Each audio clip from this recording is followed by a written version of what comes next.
I'm glad that the first thing we catch is a laugh track just going live. Say, guys, we're live. Fuck.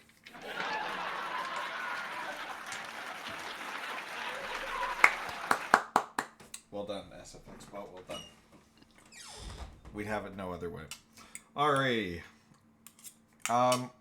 Zai's still eating dinner, but we're gonna go into this. We are live. Hi, King Spike.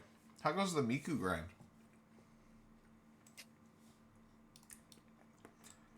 I think that's actually gonna be a hilarious event for the Discord. Just helping King get his Miku skin in Fortnite.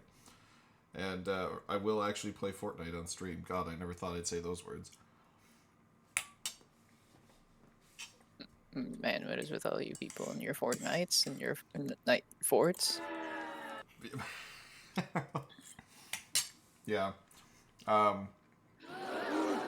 Hey, if it wasn't to help King out, I probably wouldn't do it. But King needs that Miku skin, guys.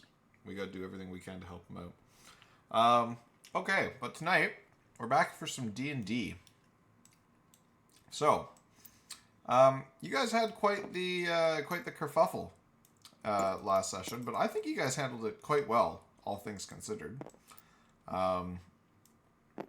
You ended up disabling 2 of the pirate ships that were chasing you guys in spectacular fashion. I think you all really shined in that combat. You, I did unmute my mic, right? I did. Cool. Everybody can hear me. You guys all did, all had really great ideas, whether it was Zeal entangling the ship's steering wheel, lighting it on fire. Shade reinforced a lot of the different parts of the ship using his talents and skills. Strong, you did a great job, motivating, coordinating the crew to make some good shots and disabling the sails. So I think you all had some really all-star moments there. So I'm gonna have you guys all start with a point of inspiration for this session. Going forward, I just wanted to quickly decide with you guys how you want to do inspiration. With the other group, basically they wanted to assign it during really cool moments. So if you guys do something do some really good tactics or role play, and it ends up working out, we could give you guys inspiration that way. Or another way that we've done it in the past is if you roll a 1 during a check or combat, then you can gain 1 point of inspiration that can be used during that session. Inspiration, when you have it, does not carry over between session to session. It is just used for the session of that day. So when you have it, you might as well use it if you think there's a role that you could do slightly better on. And basically what inspiration does is it just allows you to have a reroll. So if you make a check that fails, or you make an attack roll that doesn't hit, whatever roll it is, you can burn your inspiration point. Reroll one of them. Okay? What am I eating? I am eating leftover Christmas dinner. I should also note it's January. I should also note my Christmas was last weekend. Oh, okay. I was gonna fucking say, holy shit, dude. Scared me. Yeah, no. My Christmas was last weekend because my whole family was sick during Christmas, so we didn't get to celebrate Christmas. So that's what I'm eating tonight, is just leftovers. So you're gonna all start today with a point of inspiration. At the end of last session, just to do a quick recap of everything that we've done so far. You guys successfully helped the princess escape the castle. I think you learned a fair bit about the kind of the story as it has been presented so far. So just to do a quick recap for everybody, because we did come back from the Christmas holidays, so we're all coming fresh at this from 3 weeks ago. Basically, you guys met up with Fraldari, who is actually the guy who hired you to escort the princess out of the castle. He's aware of your, dragon marked heritage. That's why you guys were actually selected to be on that task force. You learned a little bit about Zago, the pirate captain of the ship. Turns out he's not actually supposed to be on the high seas. He's actually been exiled on the high seas, and that's what led to the combat that you guys were facing inadvertently there. So you guys kind of got caught in a bit of a side conflict as far as that combat was concerned with the pirates. In addition, you guys talked with Princess Kaelin, Warden Darver, and Fraldari. They're trying to keep the crown prince away from the king right now. Kaelin has her suspicions, as does Fraldari, regarding the king and his situation, which I think they made more or less known to you guys. Elijah's just fucking having a blast over here. Elijah's just a Beyblade. In any case, before you guys could get really too into it, you guys were besieged by pirates. You guys were able to disable 2 out of the 3 pirate ships and dodge a couple of very large cannonballs fired by the artillery cannon of the 3rd pirate ship, thanks to the help from your divination wizard, who caused some shots to miss. All right, I'm back. Did I miss anything? Great. I just finished the recap of the last, everything that's happened. We did not know that you were gone. How much perfect fucking timing. Did I miss anything? Yeah, did I miss anything? Misses the entire recap. God, fuck. Okay, that's just going to be the theme of this session tonight, guys, is that it's going to be a fucking nightmare. Okay. I see a problem. I can't draw. Oh my god, were you the only one I didn't promote? Hilarious. I'm sad about my Cactus, did you get DC? Oh, sorry. I realized that, I had a bunch of fucking workshop shit that downloaded, and I'd really like that not to be on my computer. Oh, fair enough. Okay. Yeah, because I loaded this up for, the first time in ages, and all the workshops shit downloaded, so I'm like, oh, God! All So I'm good. just trying to clear up some space with that. I'll rejoin later, don't worry. The sound effects bot is mostly paying attention. Okay. All good. Not a problem. Okay. So, after you guys finished up your fight with the pirates, you've left them kind of way in the distance, because you did end up disabling 2 full ships, 2 fully manned ships of people, so the 3rd ship is likely just going to be out there mounting repairs and rescue operations for the next several hours, if not days. So it gives you guys plenty of time to get away. You see them fade into the distance, and it appears that you're heading towards the mainland again. You can see, as you're pulling up towards the shoreline, in this area, the cliffs are very high near the water, so there's not really a beach or a port, so to say. But you can see above the cliff line the spinning of windmills. You do know that the place that you were heading to is called Milton. It's basically one of the main grain production cities that supports the kingdom. So, houses several windmills,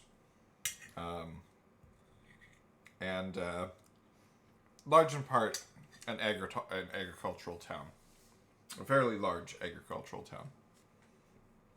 It often receives a lot of support from the capital itself, because it's so vital in maintaining, a food supply to the rest of the society. Oh, we were at a Pirate's Cove. as you are... Just don't get ahead of me. You're like, yeah, you're at Milton. You see windmills and shit. I said you're seeing Like, them this is- above the cliff line. There's a high cliff, higher than your ship. As you're getting closer and closer to the cliff, there does appear to be a relatively large opening in the cliffside, kind of concealed by like boulders and different things. You can see in the water that there is some, pretty jagged rocks and whatnot, but there does appear to be almost a carved out path that the size of the ship that you're on, and the size of the ship that you're on is not not huge compared to the other ones that you were in combat in. It's still a relatively large ship. But this ship, and especially with Zago at the helm, is able to slowly navigate through this kind of carved out area, and you enter into a very large cavern. Upon entering the cavern, you do see that there are a couple of fairly large cannons pointed directly at the mouth of the cave from the banks. They're not being manned at this current moment in time, but you realize that this is a relatively defensible position, and you do kind of see the hustle and bustle of a number of people moving around this camp as the ship comes in. Kind of is they toss some ropes off to the shoreline. You see some people grab them, and they're kind of pulling the ship in towards its I guess kind of parking area to tie it off. So I will load up where you guys find yourself.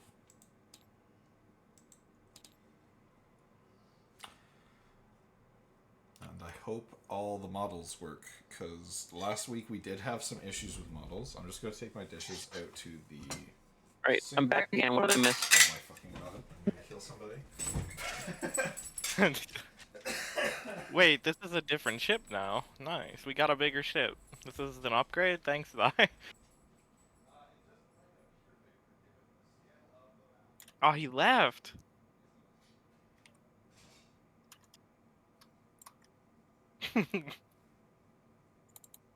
Wow, you really killed him. He just decided to leave after that. I have that effect on people. I don't. Yeah, I that don't was know if mostly she just on had- Zyeth. I was here the whole time. I was just... I figured. I know. You're just pulling legs. Okay. I'm back. I'm going to get some pizza. Wait a second. Could you guys not hear me when I was out in the kitchen? No. Oh my god, what's Discord doing? Don't fuck me right now, Discord. Discord's fucking me. You sound like a robot. No, Good. hold on. Where the fuck is it? Okay, hold on. Can you guys hear me better now? Check. Discord fucking wasn't on my headset microphone. It was using my fucking webcam microphone. What the fuck? Why are all my audio settings reset, guys? Refucking. Okay, refucking. Okay, that answers my question. You guys can hear me at least. Mine does that all the time. Okay. Well, weird. Okay, everything appears to be working now. Okay. So, you guys are... Whoop. As the ship kind of lands and, makes landfall, they shift it into position so that it's ready to head out again. The princess, Feraldari, and the wardens exit first with the prince. And you guys notice that they're kind of shown to a relatively large tent in the center of the camp. They enter there. I do like this ship a lot better. This model here, it just like has way more space. It might just be upscaled. I don't Man know. strong. Why are you so picky about I'm the ships? I'm pretty sure it's the same ship. It's just a different layer of it. It might just be, it's just I guess a different way to show it. And actually, I do kind of agree with Strong. This one might be better because it has bigger rooms and shit in it, so it's a little bit nicer. It just show like the top layer. Yeah. So before you guys are disembarking, Zago comes up to you guys and just he just says, it was a pleasure fighting alongside you guys. All of your quick thinking ended up helping us on that voyage and saving the ship, so I do appreciate your help. He says if you need to ever travel by sea, he says I'm happy to help you by providing you with the services of my ship, as long as you're not too worried about potentially being ambushed by those pirates again. Not particularly, but how did they find you this time? Is it just the color of your sail, or? All right, where's the fishing skill trainer? He says, so to answer Elijah's question, Zago says, unfortunately, he says the Ramprintornock pirates are very, they have a very wide network of thugs, criminals, and folks that are willing to feed them information. So, In other words, he just so happened to trip the net. basically, is a good way of putting it. He said likely somebody may have seen us leave port in the capital, and may have sent a messenger to, pirates waiting offshore that could make an interception, or that had time to make an interception before we were heading to our destination. So, And depending on the networks in question, they can be decently fast. that too. Zago kind of looks at Wallace in terms of those comments. He says, he says you're very perceptive. He says, have you maybe tangled with a criminal network or one or two before? 17. I've seen quite a few. Fair enough. In any case, so Zago says that you're always welcome to have a room here on my ship. If you need to travel by sea, I'd be more than happy to have you accompany us for a voyage again anytime. He says I'll be staying here mostly on the ship. He says that there's some repairs that we have to make. We did take a couple of hits here and there, but he says you're always welcome to come back and spend some time here on the ship, or he says if you do have any particular targets or anything that you'd like us to maybe check out for you, or anything that you'd like to see on the high seas, you can always come and find me here. And with that, he kind of gestures to the kind of makeshift kind of dock that they've got here. They've got like a crane that has been kind of comes out of the water, and it's just got like a board that comes across. So there's a little bit of like a hanging bridge that you're able to cross and disembark the ship. Pretty nice.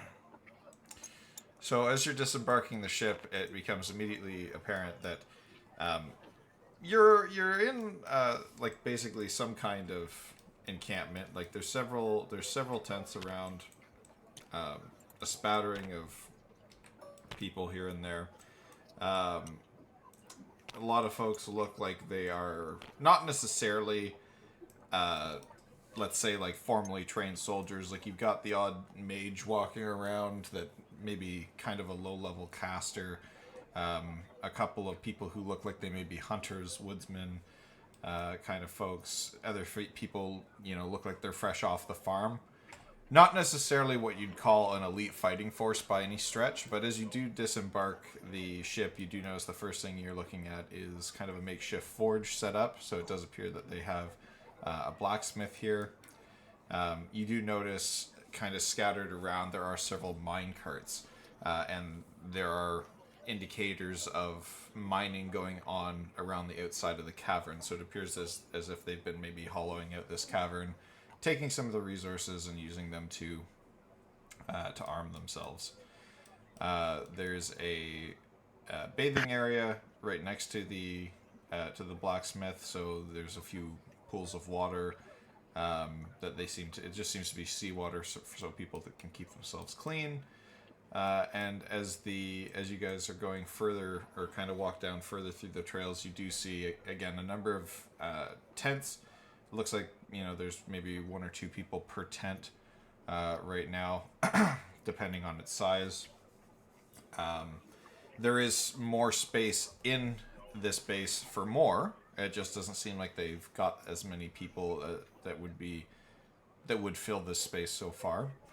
As you're continuing down the road a ways in the direction that you saw Kalen and the wardens go, you do see what looks to be a makeshift kind of general goods shop. Oh, sorry, Cactus. I can give you back those permissions. I see that.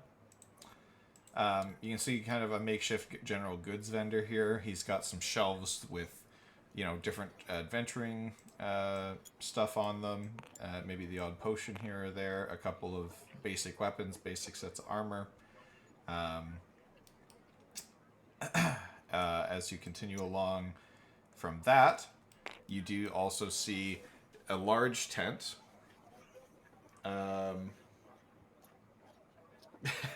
You do see a large tent with the 2 wardens that were protecting, I guess, quote-unquote protecting, but also you saw Elijah, I guess specifically you, would have seen them, defend you from the prince that lunged at you during the combat, or the heat of the battle there. They appear to be posted up outside the tent. They do give you a nod as you walk by. Carrying on past that, it does appear that there is an area where there's several wagons. It looks like these wagons are being constructed or have been stolen, perhaps. They're using them to store weapons, things like that. You see the quivers of arrows in them. Perhaps it's in case they need to move quickly. They've got enough things to kind of create a bit of a caravan. There's a makeshift stable set up in the corner, and next to that is kind of a camp cooking area where there is some tables set up, and you can kind of smell some meats being cooked, prepared to feed an army of this size. As you're kind of entering the central area of the camp, you do see a large kind of stone. It's more wooden. A large wooden kind of set of beams that create like a doorway. It looks similar to what you'd see in a mine shaft, in terms of supports holding up, and just to keep it there. And then as you look further down to the other end of the cave, you do see there appears to be some workshops for shipwrights. So it looks like there's, as you walk further down the coastline over to this corner here. Whoops, I didn't mean to kill the warden. That's fine. There is one shop where there is... I'm just going to put this guy here for now. There's somebody that's working on weaving sails for ships, perhaps replacement sails for the... Oh god, what the fuck did we call this ship? Corsair. The Crimson Corsair. The Scarlet Corsair. Oh, it's the Scarlet Corsair, sorry. So they're weaving some new and replacement sails if they're needed. And then further past that, there appears to be a workshop for different siege weapons. Some of the cannons that you saw on the Scarlet Corsair look like they were perhaps made here. This guy is also working on, creating ammunition for said cannons. Oh, hi Joey. Come on in, buddy. As well as it looks like he's working on prototypes for other weapons that might be able to be used on the ship at a later time, if he's able to complete them. So that's kind of a quick overview of what you can see in the camp. And then up at the far end, you did hear Fraldari's voice come from the kind of end of the cave near where the main entrance is, just north of the main entrance. Fraldari's voice was coming from that direction. You did kind of look up that way, just see him talking with Kaelin and Warden Darver at the time. It looks like there was a tent up there that might be Fraldari's as well. And again, there are minecarts and everything spattered around all the edges of the cavern, so it looks like they are kind of slowly carving this out and making it bigger. I guess I'll ask the party at this time, is there anything of particular interest that you would like to check out or see before going and speaking with your host, Fraldari? I would like to go ask the people working on weapons for the ship if they could make me muskets. Make you muskets. Muskets. Why do we always want guns? We have cannons. We're in the era where muskets will exist. You have cannons that shoot magical cannonballs. They kind of scratch their Can head. I have a one that I could carry around with me? They kind of Just one shot, and then I have to So reload it back are at you- the camp. So, are you trying to suggest to Shade that this world has mage lock? Has what? Yes, What is mage lock? Flintlocks, but with magic. Oh, Yeah, as in, I think that is literally what that means. Yes, it's essentially you replace the flint of flintlock with magic. Basically, But they've already done that with the cannons. There's no wick on the cannons. It's a trigger that sets off a magical shell. So why could they not just make an investigation or research on smaller shells?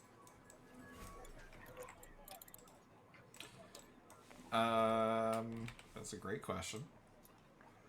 I just Smaller shells equals more portable guns equals one I might be able to bring with me. Even if it's just one shot, it would be good to have like a mini cannon or something that we can bring.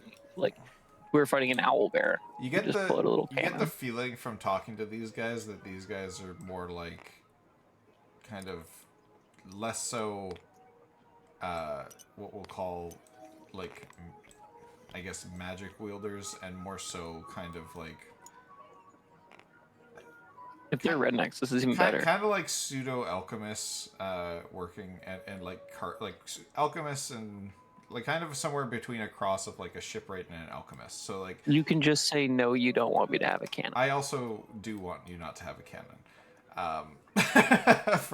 For now. So what you're saying is that cannons are not canon. Yeah, the cannons are not canon. But in any case, they do see you come up and they like a couple like they're hammering away at a few things here and there, and like you are looking at quite a number of things. So like there is one like a kind of a weird looking trebuchet catapult looking thing.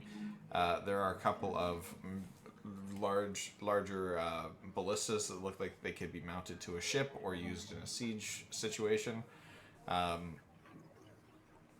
They are also repairing the cannons that are there. So there's a few of the cannons that look like perhaps they were damaged. You even see the one that you guys lost during the combat on the Scarlet Corsair. It looks like it's been offloaded, and because that was the one that blasted off its holder when you guys were trying to fire it, and it looks like it's ended up here, so that they're trying to put it back together. He sees you walk up, Rukli, and I don't know if the other two guys are with you. Did you guys want to go with for the conversation?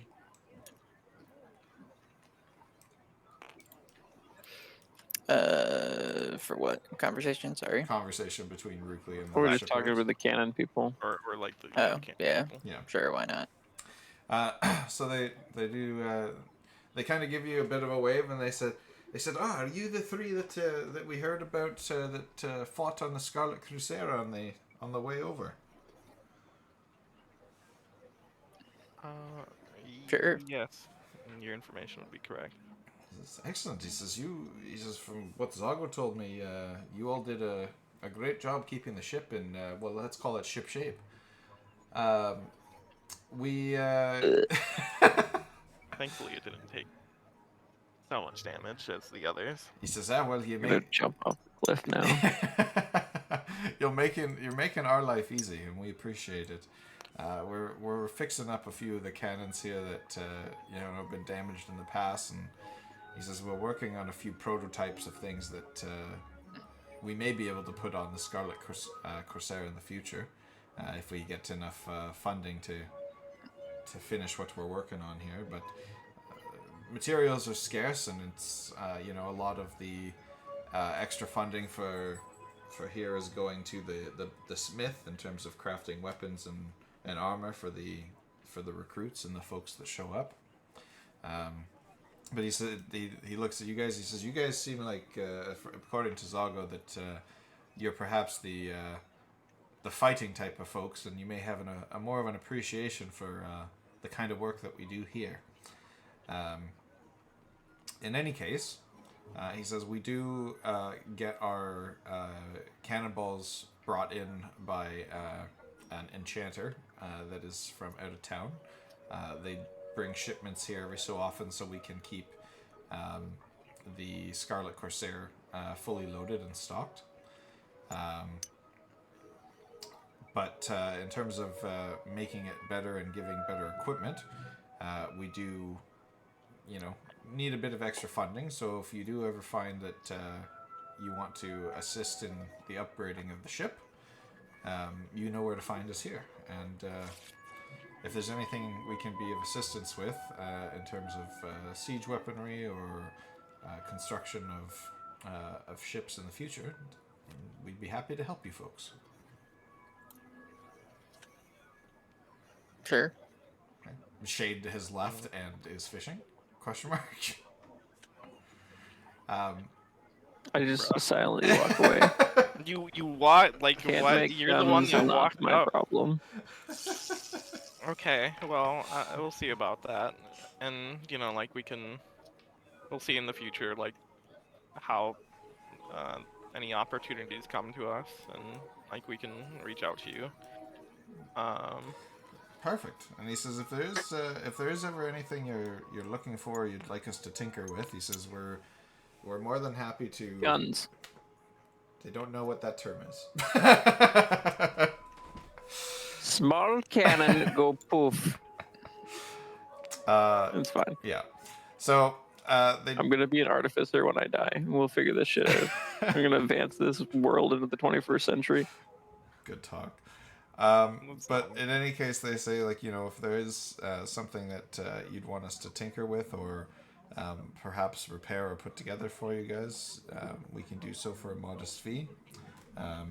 Just kind of let us know what we're looking for, and as we receive more funding and stuff as well, we may be able to put something together for your adventures as well. You gotta be careful with that way of talking, Xayeth. Oh? You almost sounded like that guy. What guy? The guy from Starfax Temperatures. What the hell is Starfax What is that? Temperatures? Don't worry about it. Okay, cool. Okay, yeah, I don't know what that is. What else was there? Essentially, I suppose, so what are the, crossbows used for? Or did those go on the ship beforehand?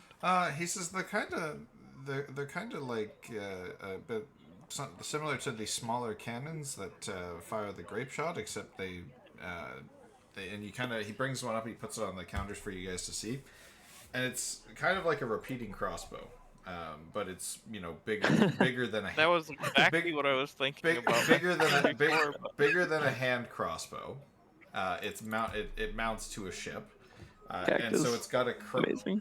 It's got a crank on it, and so you see kind of as he gives an example, and he kind of aims it at a target he's got set up.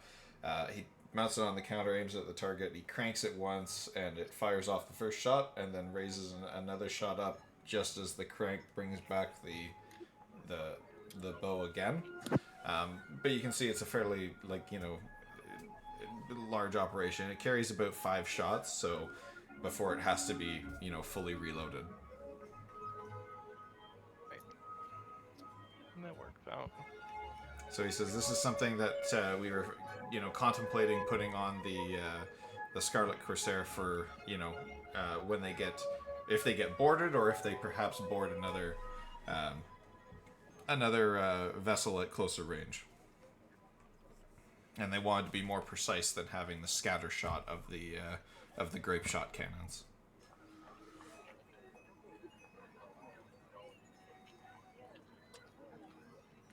I think that it would be a helpful addition for Zago and the crew. Although I'm not exactly an archer, so it's up to Who them is in to this day and age? figure out what is God, if only the guy with the bow helpful were for them. here. Instead of dreaming about guns. No, it's all good. But he says, But I imagine We're like, putting ballistas on the cat. I imagine that just you don't know can- why we'd put ballistas on the boat fire when we have multiple cannons. shots like in a round, like with the repeating crossbow. sorry, what was the? I missed the first part of your sentence there, Strong. I imagine you can fire like multiple shots in a round with the repeating crossbow. Basically, it would be firing 5 before it has to reload, so it would probably. I'm just trying to think. Depending on your skill and proficiency using it, I'd say you could fire 1d4 shots in a round. All right. That worked.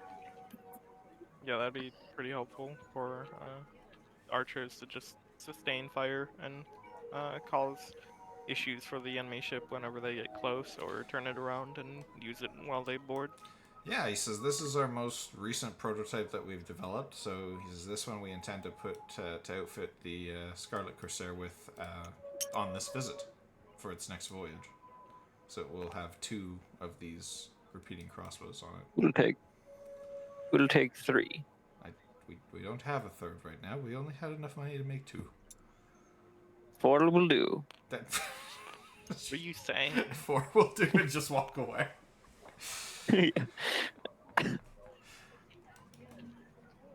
But they said, You're doing great, lads. we- Continue the hard work. the ship only has so many places to put, guns, I guess cannons, or crossbows, etc., to mount them. So, as time goes on, it may be a point of picking and choosing. But at this point, they've got a couple of mounts that they're going to put these things on. But there may be options to outfit the ships in specific ways later if the need arises.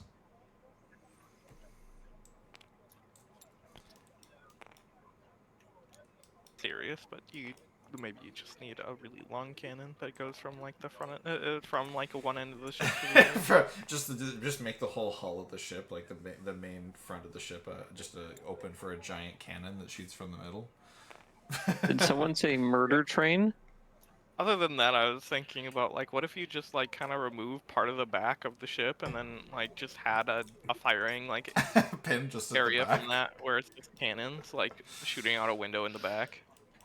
Replace every part of the ship with cannons. Just so it'll sink. It's just the Now we're ship's made of talking my cannons. language. How many cannons can this ship hold? I think Have you what we done the gotta weight? do is instead of like we should get like a mortar, like a Long maybe range, arc, accurate yeah. cannon? he does say, yeah, currently we are working on a couple of larger cannons, but he says we have to find a way to make them slightly more portable for the Oh no way! Really, portable cannons? no, well, to get would've thunk it. onto the ship securely, Yeah. and Make shells smaller. and we don't have the size of cannonballs for them currently. We just have the small and medium-sized cannonballs. Does the shrink spell exist? I don't think it works on objects. I think that works on people. Nah, it does. Oh, does it? It works on objects. Cool. These are magical cannonballs, and they haven't thought to test that yet. And Zach, as the DM, will look into that for you to see if that interaction will work. But also, yeah, like, especially after just even like a few missed shots from the the mainline ship that they had there, their cannon was terrifying. They said, yeah, we've heard tales from Zago in terms of the terrifying capabilities of the pirate clan that roams these seas. And they say they seem that they've roamed the seas for several years, and they've managed to scavenge a bunch of very capable weaponry and affix them to their ships over time. They probably have more than one or two kidnapped shipwrights working for them as well.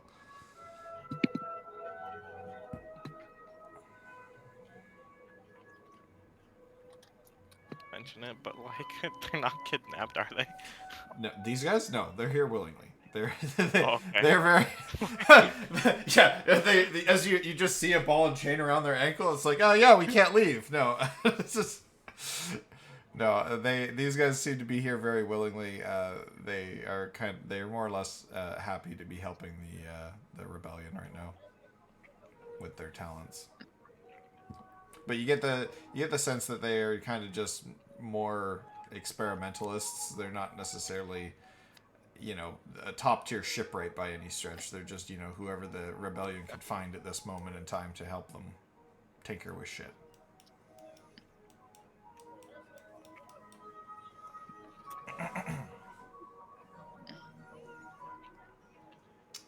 Okay. Do you guys want to ask them anything else here, or you want to move on to something else?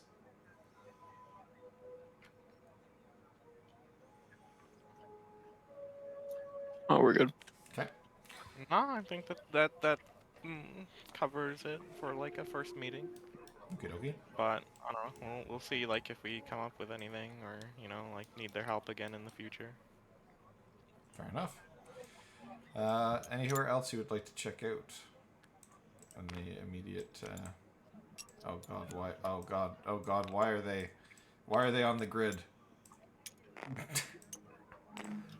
Why are they on the grid?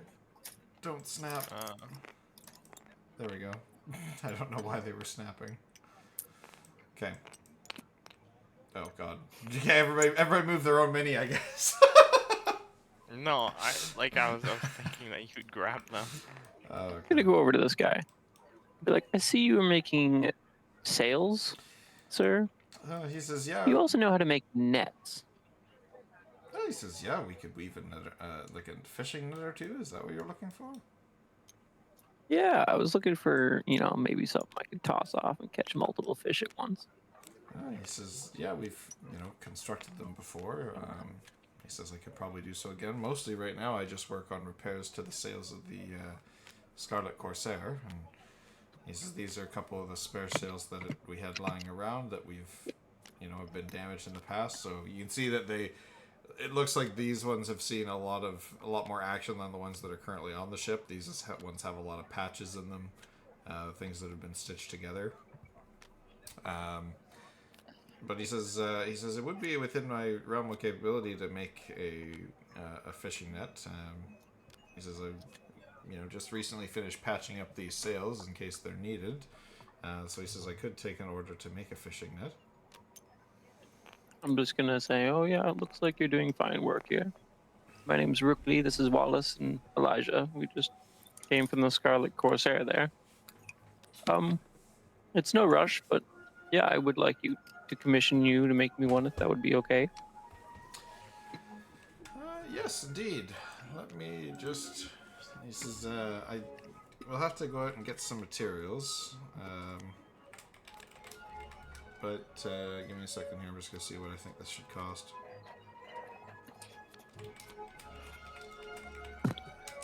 I have like 200 feet of rope if you need it.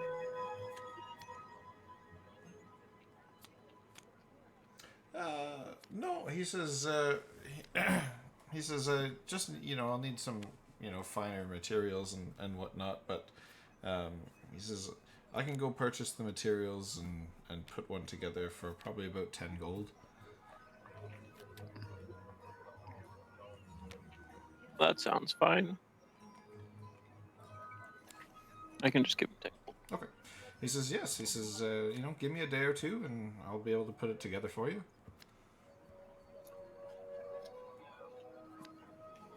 Who can... Great. Well, thank you very much, sir. Anything from the sailmaster here? You get the sense. Oh, hi, Debabo. That is whoa. There's a fucking kraken emote. That's cool. You get the sense that this guy's more of like probably like a seamster or a tailor that's offered to help the rebellion. So it looks like he repairs like cloth, different things like that. So perhaps.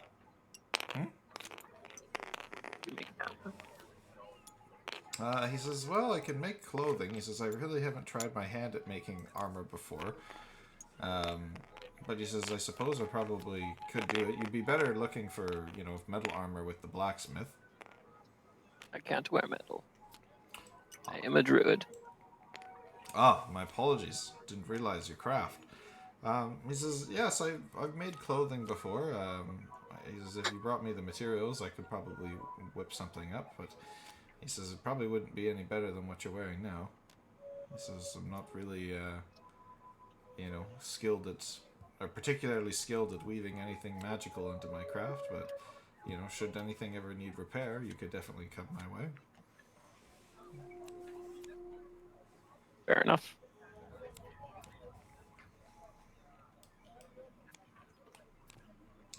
Wallace, Elijah, do you guys have anything for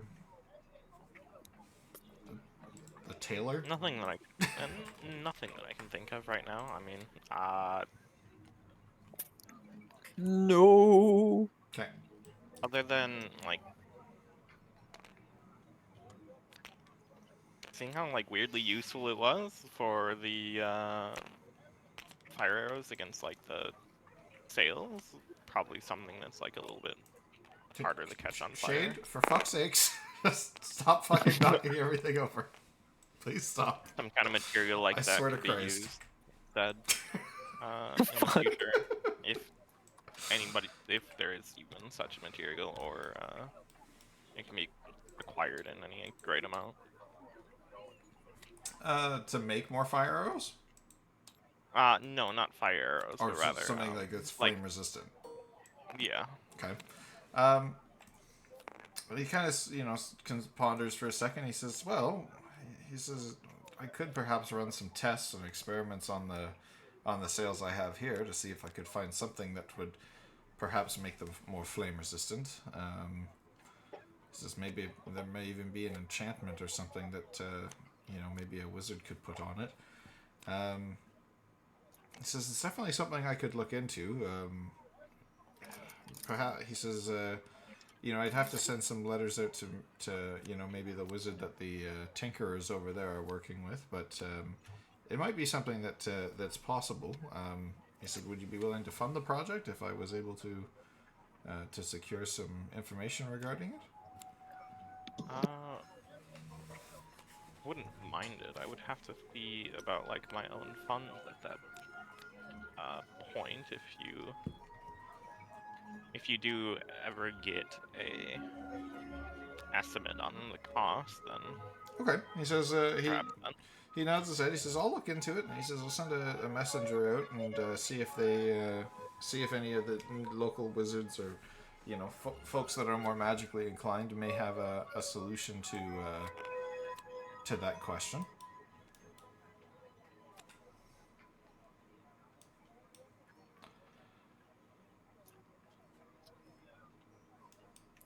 Oh my god, what is happening over here? Shane, give me my fucking card so I can try to play solitaire, bro. Bro, I need those 30. You fucking dickhead. I didn't realize it was outside my area. I just zoomed out and just see fucking shit. And I see an orange cursor and a green cursor. Damn it, I hate you, bro. Fuck. Thank you. What a, No, my fucking cards. what a goddamn disaster. Thank you. Okay. Fuck. Oh, Holy shit. Everything like right outside of it. God damn it. Okay. Dang. So you guys finish up your conversation there, and he says that he will look into it for you, Elijah. Okay. Okay. Where else would you like to check out?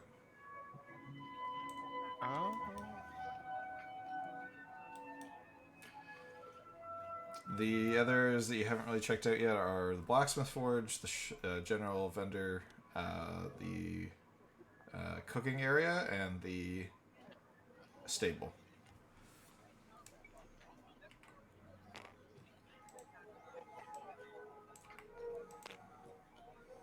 Someone else lead the way.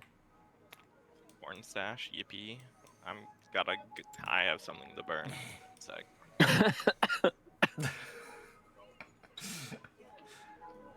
That's precious cargo. Disgraceful. Disgraceful. The cleric's like, oh fuck, what is this smut I've found? As you guys are wandering through the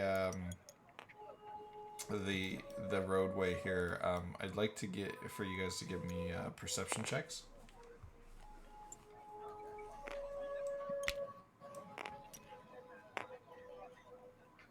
Perception checks, eh? Yep. I guess I could do that.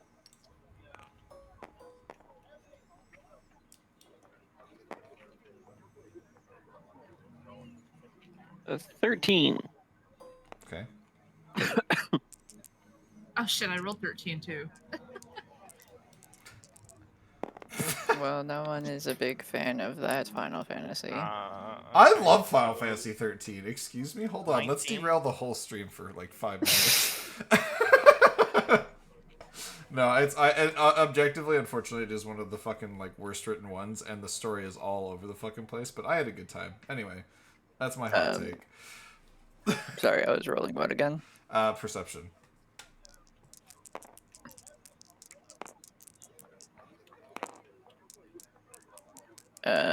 The total is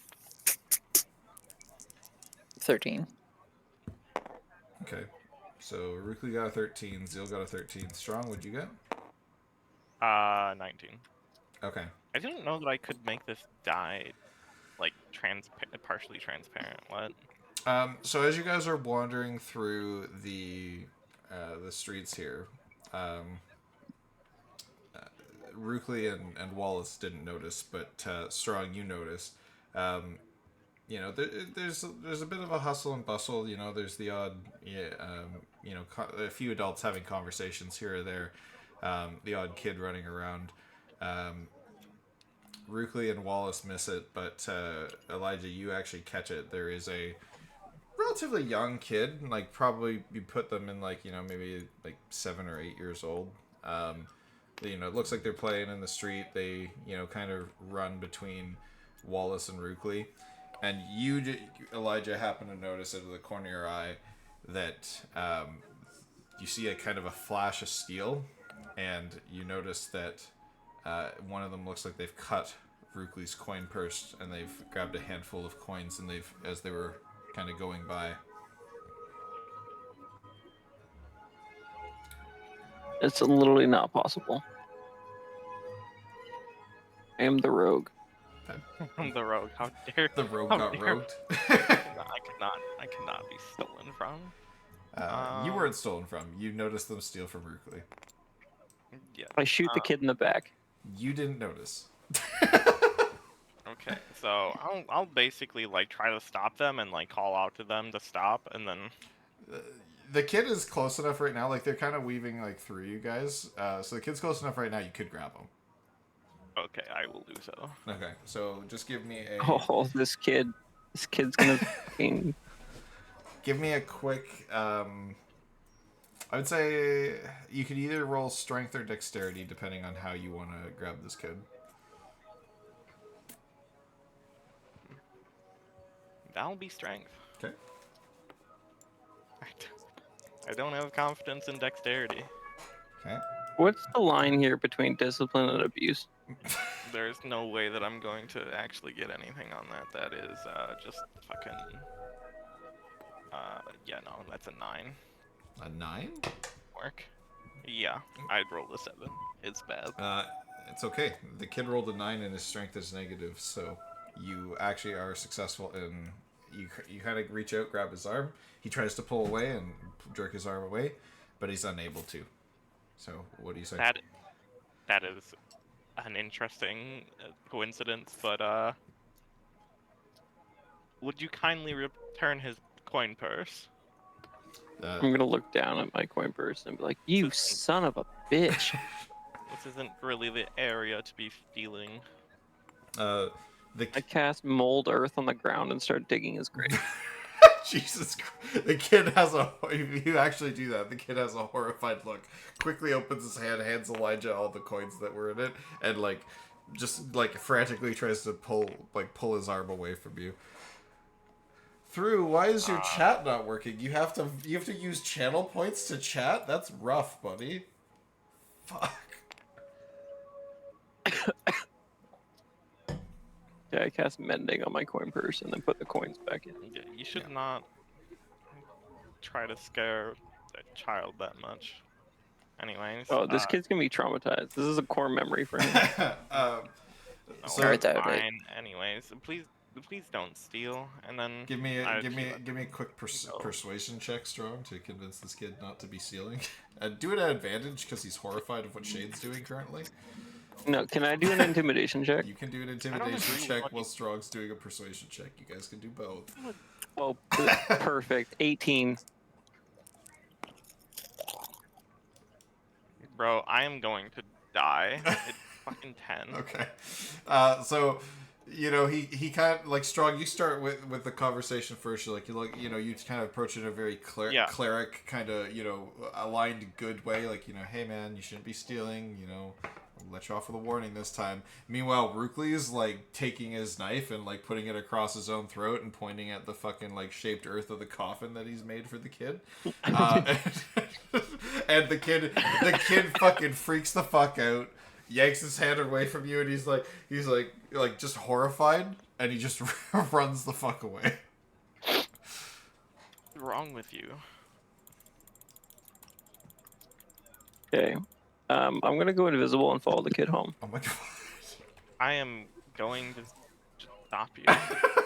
You can't see me. With the invisibility. This is the session we're having today, guys. Please do not. I'm gonna disguise self as his mother. But you don't know what his mother looks like. I'm going to find out. Are we seriously going down this route? Because we can if we I need don't to. even want to. Oh my god. God damn it. Okay. Anyway, the kid has run off. The kid has run off and out of sight, we'll say for now. As you guys continue on the path, a couple of the onlookers did see the scene, and they weren't. they were kind of okay with the way that Elijah handled it. They're kind of giving Rookley a wide berth now and getting out of his way because he seems a bit like a psychopath. So you see Perfect. Maybe the reputation of the of the rebels has of Rookley has soured a bit. No, I just have a reputation to uphold, and no one's touching my fucking gold. Yeah, fair enough. So as you guys make your way back to the center of town there, No one knows you.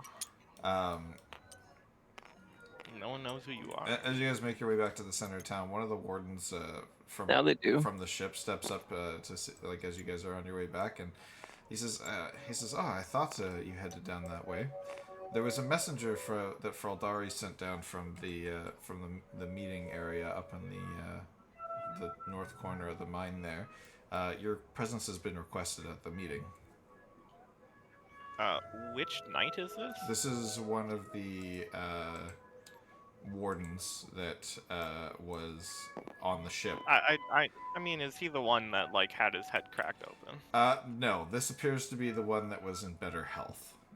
He says, okay. The other guy, you do see the other warden, he's still kind of on guard, but as opposed to this guy who looks like he's more able and ready to fight, the other one is kind of just leaning against one of the tent posts of the bigger tent that it looks like they've put the royals in. Okay. Well, Oh, Zendian Sergeant's here. is your friend doing better? I can see him after, if he needs it. He says he's had a healer drop by and see him a couple of times. He's, still just feeling a little bit drained, but I think he'll be fine. I appreciate your concern, cleric, but what the fuck is that noise? Interesting choice of words, BM. Drained. Well, that Weird. was how he seemed, less energetic and drained. That was the description of the guard gave. Totally not energy drain, of course. Well, I will see about what Dari was asking. Uh, Good luck on your duties. You will need it if. Anyway, He says, very well. On with your day, and he heads back stay safe. to his post. Okay. What's your heading? Your presence has been requested, but I mean, ultimately, it's still your choice to go. We go. We go. Okay. We go because we don't have anything better to do anyway. Okay. All right. You guys head up the pathway here. As you do head up the path, you do see Freldari is speaking with Kaylin and Warden Darver, as well as there are a few other new faces that are kind of both kind of walking around this area in the meeting area, sitting on benches, etc. And they all seem to be kind of in a relatively heated conversation as you guys are walking up. And as you walk up, Freldari is the first to kind of derail the conversation and address you guys. And he looks at me and says, Rukli, Wallace, and Elijah. He says, thank you again for your assistance in bringing Kaylin and her brother here. Jesus Christ, that's a giant dice. Can you even roll that, motherfucker? I guess you can. Yeah. It's just... Oh my god, not into the town, please. No! Stop! Wow. The dice of truth has spoken. Jesus Christ. Okay. Yes, the god of games has dropped his dice into our encampment. Yeah. We all die. So Freldari says, he says, your combat prowess on the ship, got us out of a very tight spot. He says, I do think that without you, we may have been in more trouble than we were expecting there. He says, again, I do appreciate your help. It's more than what you bargained for when you signed on to the job originally. And Kaylin looks at you as well, and she says, yes, she says, better combatants, recently, talented adventurers like yourselves are few and far between. And she says, I fear from Freldari that I now have an inkling as to why that's happening based on the conversations we had before. And with that, you guys do notice that Zago has come up the path and joined you as well. He nods to you guys and he addresses Freldari and just says, well, Freldari, the ship is currently undergoing repairs. We've brought those that you requested here. He says, what's our next stage of the plans currently? And Freldari looks back to you guys and he says, well, again, he says, I do hope now that you've seen a bit of the corruption in the capital and what's going on, that talented folks like yourselves may be willing to assist us further. He says, allow me to introduce the other people here. As I mentioned before, He says, I've managed to assist a few adventurers who had fallen on difficult situations, and they've offered their assistance. He points to the dwarf behind him. He says, this here is Zarjan. He's a Drake Warden from the Northern Dwarven Kingdom. And you see that he's got a little drake. It's kind of like the size of like a dog. That's kind of like just walking around his legs and stuff, kind of curled up next to him sleeping. He's a pretty like old, grizzled looking guy. He's missing an eye. He's got an eye patch on. Looks like he's seen his fair shares of combats. He doesn't really say anything. He just looks at you and, you know, nods and gives a kind of hearty grunt. Fraldari points to what looks to be a half-orc. And he says, this is Zygar. Young druid from whose homeland is now been swallowed up by the Grey Moon Moors. He's seeking some answers and some assistance in striking back into the Grey Moon Moors to reclaim his homeland, and has offered his services here in the meantime. And Zygar kind of gives you guys a nod, and he says, I've heard you're all great warriors from Zago. And he says, I'd be happy to fight alongside you at a later time, and explain more about my situation as the need arises. And Fraldari points to the last individual that's further at the back, and he says, "This is Zenti.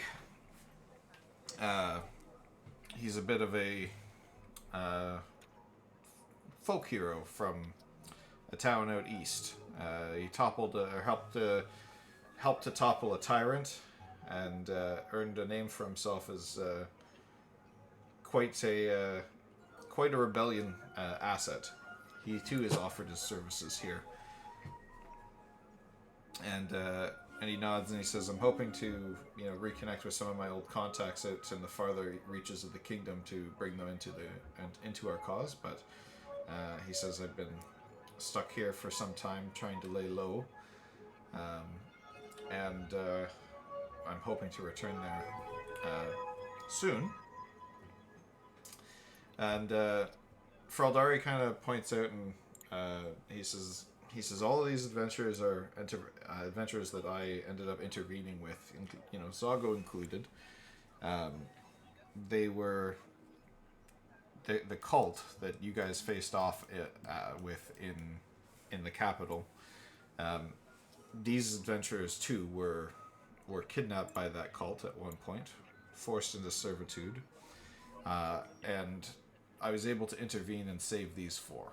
He says the addition of their dragon marks has led to their survival of the situation that they were in. I know I explained before that it appears that several groups of adventurers have been taken by that cult, and they seem to be spread around the countryside. So what we're looking at potentially, and what I discussed with you before, is that some of these adventurers may make good allies if we can potentially release them from their forced servitude of the cult.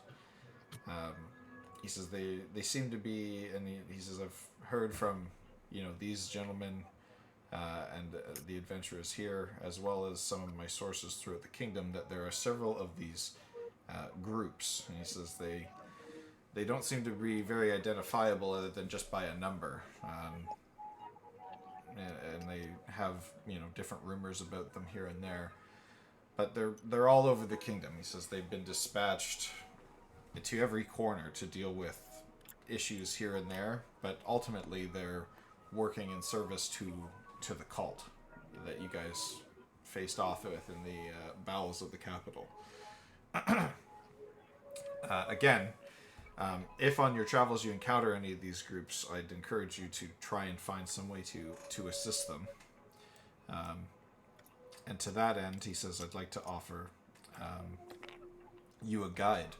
And he holds out his hand, and you can see kind of a wisp of this red mist and magic that swirls within it. And from within his this mist, you can see that a small creature with wings. It looks kind of like a fairy, but much smaller. Can you guys give me quick history checks? History seems like a weird one to go with, but sure. 11? Don't have history. 10. 10. Nobody knows. I was gonna say, I don't suppose any of your characters would have Fey knowledge in particular. Like any knowledge of Fey? Nothing. That'd probably be like a nature check, and we don't have that, I don't think.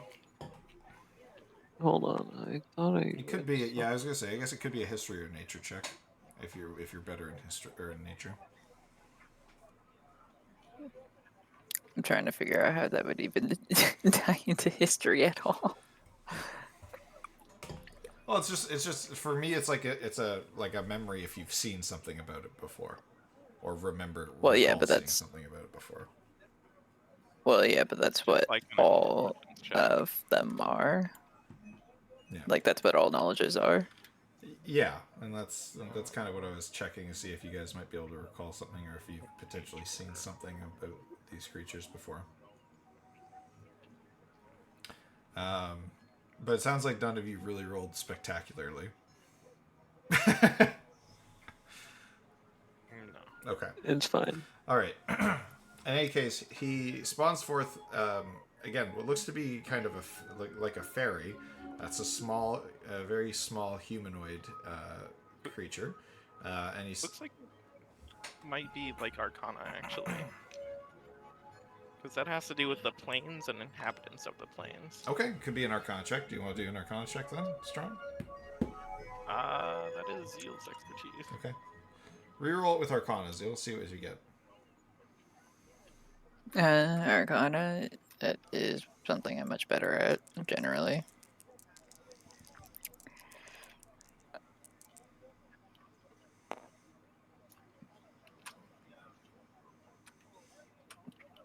'21. 21.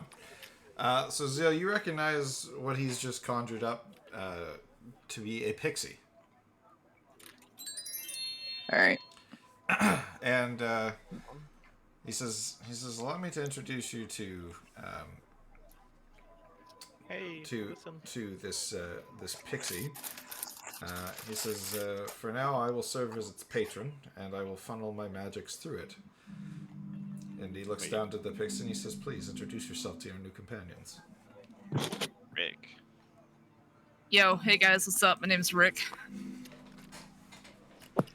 Nice. I like Rick. Anything else there, Rick?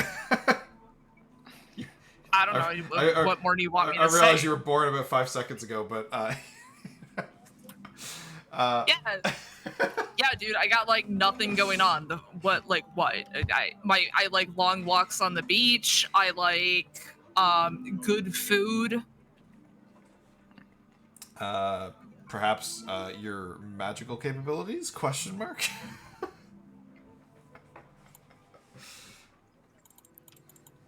Are you asking me or are you asking Rick? I'm asking. Yeah, that's Fraldari's looking at Rick being a dick and just saying, perhaps explain your usefulness. Oh shit, dude, say less. Okay. Yeah. So my name's Rick. I think we've established that, but you guys look like that may not get through your skull, so I'll just say it again. I am a warlock. So that means I do cool, blasty bullshit.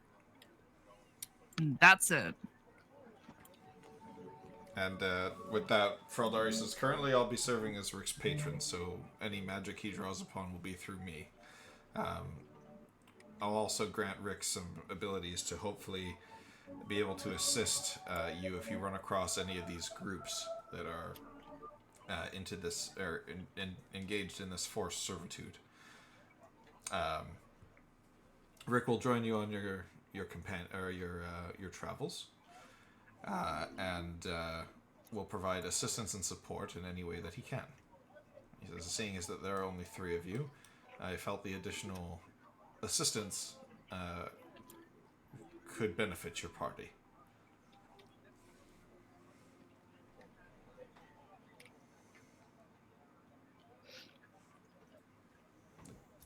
Anything, guys? Not Rick particularly. is an odd name for a fairy to have.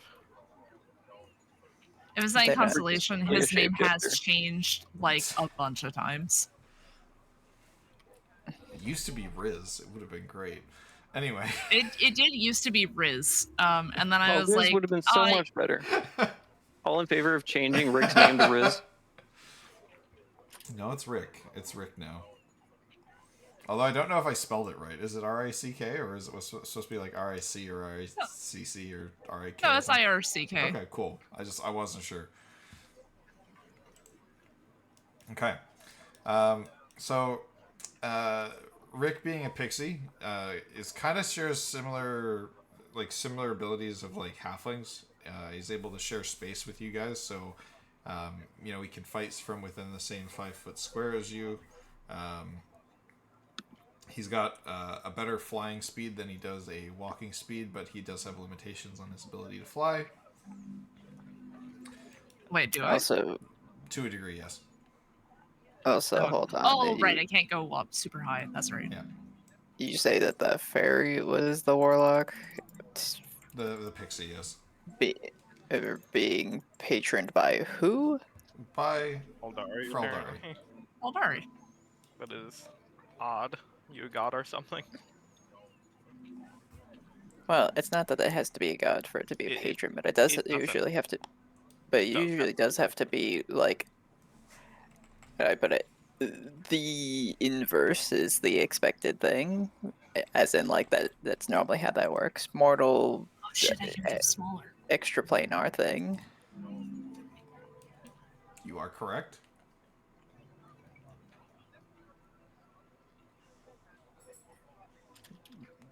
Alright. Is Wallace saying all this out loud? Or is Wallace just pondering this to himself? Why would he not say it out loud? He is not a. Rick's gonna roll his eyes and be like, God, you sound like a fucking nerd. Yes. Fraldar, he kind of he nods and he says yes. He says, I do understand that from your studies and whatnot, that has been what you've been taught, and he says you are very much correct. He says I gained much of my powers from in service to my fallen god, and he says you could consider me to be an extraplanar being, in a sense.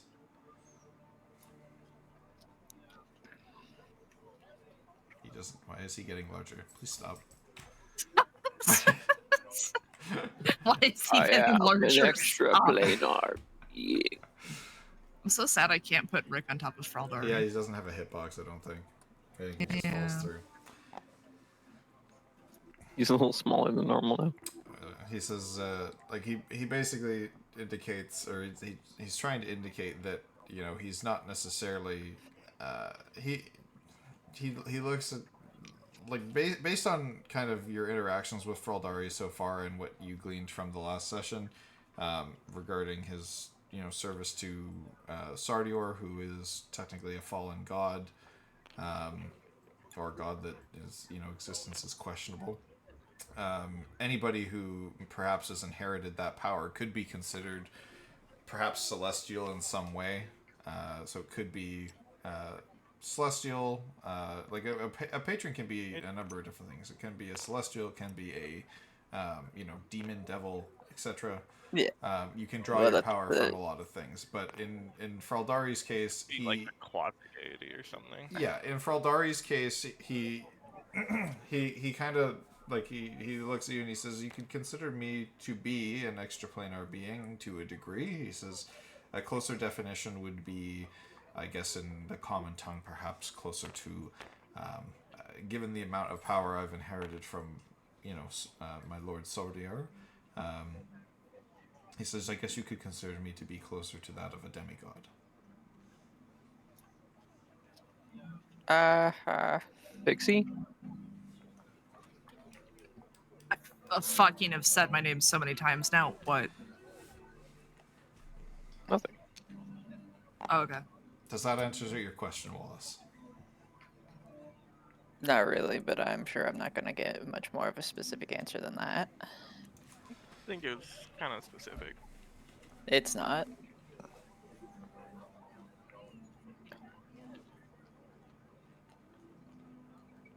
I can do my best. Anyway. We can discuss it later, and I can do my best to explain it better. But that's what I've got right now.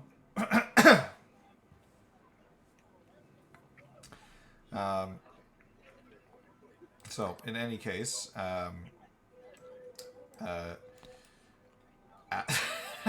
the fuck? Oh, is that Fraldari or Rick? Good. Okay, thanks. No, that's Rick. Good. Fuck. Kaylin steps forward at this point, and she says, again, I do thank you for your assistance in helping me get my brother out of the capital. She says, right now we're looking at recruiting allies to join us here and grow this force. She says there are a few situations that we've been made aware of. She says, luckily the Lord of Milton is sympathetic to our cause. Well, he still he still overtly and publicly supports the kingdom. He is funneling resources and things our way, or at least as much as he can spare. So we do have a bit of a safe haven here in Milton. However, That was the Pixie. Okay, I'm following. We're fine. Shade finally connects Wait, some who is? dots. I saw the other portrait come out of the I bag. told him not to fucking send it to you. This is Rick. If anyone's interested, hold on, I'm bringing him over. Oh, there we go. You actually have the portrait on a stand. Nice. Yeah, For now. I had this as a backup Just in case. Yeah, So this just that way is like closer people to can get like a good look at him. This is closer to what he actually looks like. Yeah, this is like what he looks like. Perfect. Okay. So, Kaylin steps forward and she just says, we do have a few things that we'd like to have dealt with. She says, I do know a longtime friend of mine out in Ghostford has requested my aid. She is a very powerful mage who has a observatory and workshop that's in the swamps outside of the city. She is very strong, very capable. She's even created her own servants from metals and different things. She's a very powerful individual. She'd be a great asset to have on our side. The last She communication... created servants from metal. Yeah, that's correct. The last communication... Like Gollum. What? Similar to a golem, yes. The last communication we received from her was that she had stumbled upon something that was very important to what my father was looking into at the time. He had sent a commander and some armed guards as an envoy to her right before we left the capital. She's very capable, and if trouble were to arise, I'm sure that she could defend herself, but she would be a great asset to our cause and very willing to join us. Darver also has indicated that there is a captain of the guard who he trained personally, who has recently taken up a commander's post in the nearby quarry. She said there's a quarry a couple days north of Milton, where recently there's been a relatively large force of soldiers dispatched from the capital to mine in the quarry, bring any precious metals and resources back to the capital, as they are, currently in the process of mass producing arms for some reason that she says, unfortunately, I'm not aware of why. But she says, in any case, it may be beneficial if we could either convince him to join us, or even funnel some of those materials our way so that we could help arm our soldiers and our rebellion here. So she says these are the two most pressing opportunities that we have, and they're both somewhat time restrained. We'd like to, at least especially she says, especially my friend, I'm trying to remember her name currently. Hold on. That's not what she says. It's just Zach having a bad memory. What's the name of the person that was just spending money, or getting weapons? Sorry, what was your question, Elijah? The second person. Oh, she says that is Captain Grant. Okay. Who's a former apprentice under Warden Darver. He was on the fast track to become a warden, and then he was given a commander's post in the quarry, and she looks to Darver, and Darver says, unfortunately, in some circumstances, if he said, with the corruption that's going on in the capital, he says somebody could grease a palm one way or the other and take a promising warrior and give them, a country bumpkin post, so that they can't advance their, career or their post any further than what somebody would want. He says, I strongly suspect that this is the case with my apprentice Grant, and if he's a bit disgruntled regarding his situation, he may be inclined to join us, which presents us with an opportunity. He also, depending on, he says, I know him to be a leader of great character and charisma. He says if he's got a small group of, soldiers with him, they may even be willing to come with him and add their forces to our ranks, which would aid us greatly. And then Kaylin says, yes, she said the more pressing of the two, because I haven't been able to have any communication back with her, is my friend at the Eldoria Observatory. She's from the noble family of the Eldoria line. I currently can't remember her first name, so I'll get that to you guys later, but at least that's her family name. She would be a great asset, and I'm very worried for her, because my father did send an envoy to her right before we left, and since then we haven't been able to get any messages through. That was how long ago? You guys left the capital about. I'm just trying to look at the map here. I think you guys left. When did you leave? This one? Let me look. You guys would have left about just under a week ago. You'd had just under a week's travel on the sea. And how long would it have taken the envoy to actually get there? It would have taken the envoy. It would have taken the envoy about 4 days to get there. So they should have been there already. From where you guys are in Milton, it's about 3 days travel to the observatory and about 2 days travel to the quarry. Both are to the north, but they're the quarry is kind of to the northwest, closer to the capital, and the observatory is to the northeast, closer to going to the eastern, towards the eastern crossing, between the eastern crossing and Ghostford.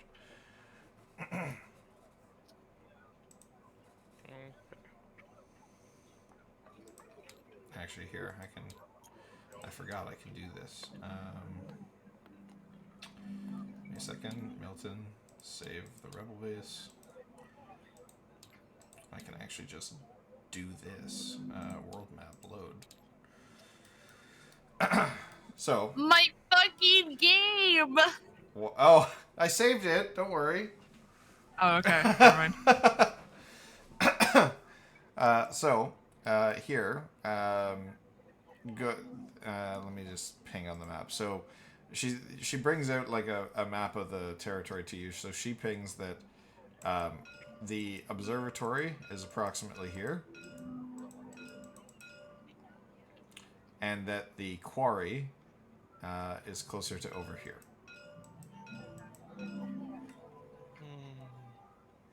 So these are the two objectives that she's kind of circling on your map that are the two that they have any knowledge about. There we go. Okay? Yep. So, you know, Kaylin indicates, obviously, she says, like, you know, because I have a personal connection with Eldoria, she said, I'd like to, like, Lady Eldoria, I'd like to see that she's all right and free from harm, and just gets, you know, some reinforcements to her if she is perhaps under attack from my father's men. She says, I see your group is a capable bunch, and I think that you'd be able to provide much needed aid to her. Can you, for 1 second, go back to the map again? Yeah, I can do that. Sorry, Cactus, you're losing your game again. Ah, shit, we lost it. Oh. We lost the markers. I can But show you again. it was like right here. Yeah, there and there-ish. Okay, so we go. Is it actually 2 days travel? Where are we? You guys Like, are we're like right here, yeah. That's like. 1 hexagon, 2 hexagon. You think we could speed that up? On horseback, you probably could. On horseback, that would Okay, take you 1 and day. that is over here. And then that would be, so from there it'd be 1, 2, 3, or 1, 2, or 2, 3. Okay. Even from where you are now, it's currently 1, 2, 3 there. So no matter which direction you take it, that's going to be 3 days. Well, it should be 4, shouldn't it? No, it'd be. Yeah, it's 4.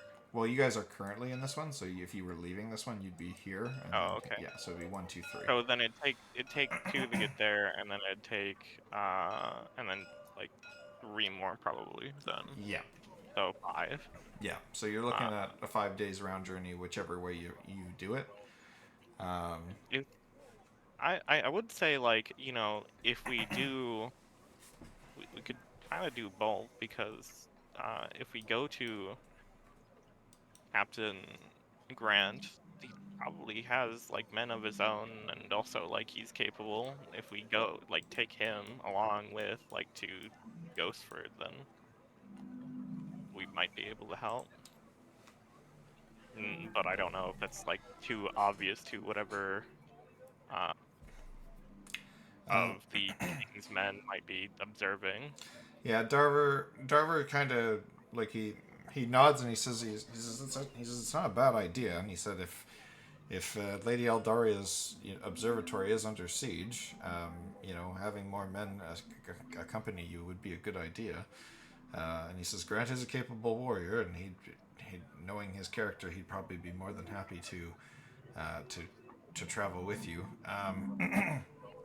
But he says it depends on how we want to play this. He says if we can secure Grant's loyalty without necessarily removing him from his post, he may be able to feed, you know, resources from the quarry our way, which would be a much needed resource.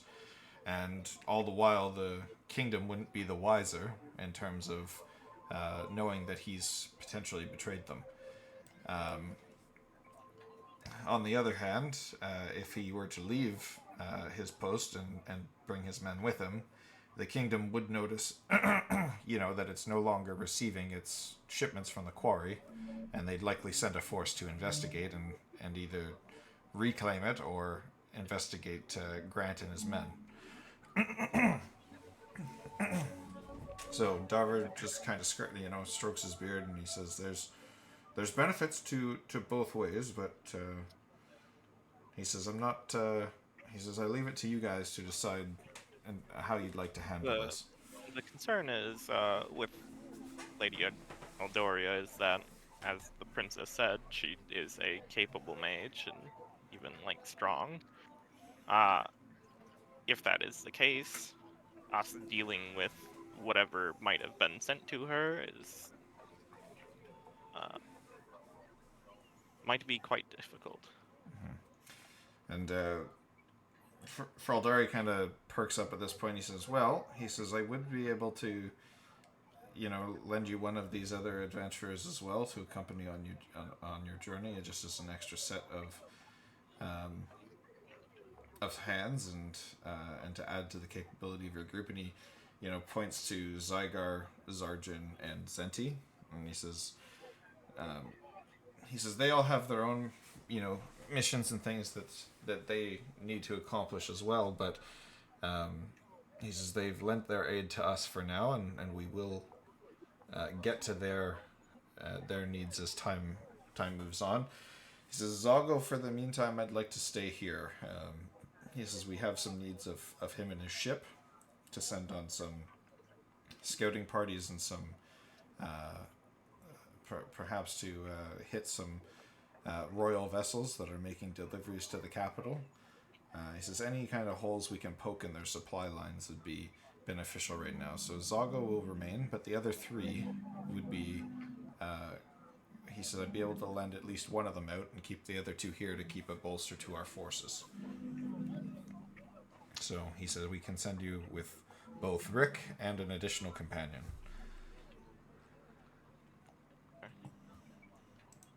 If that would assist you.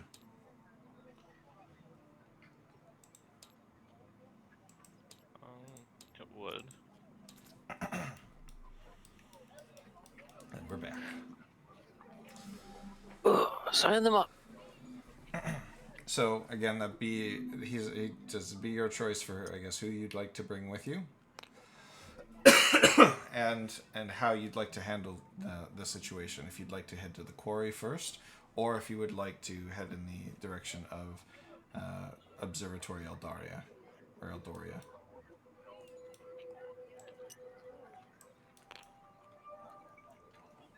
I will leave you deliberate for now.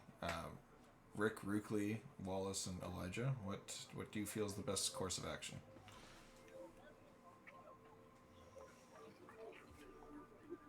Well, personally, I think my character would prefer to go to the quarry.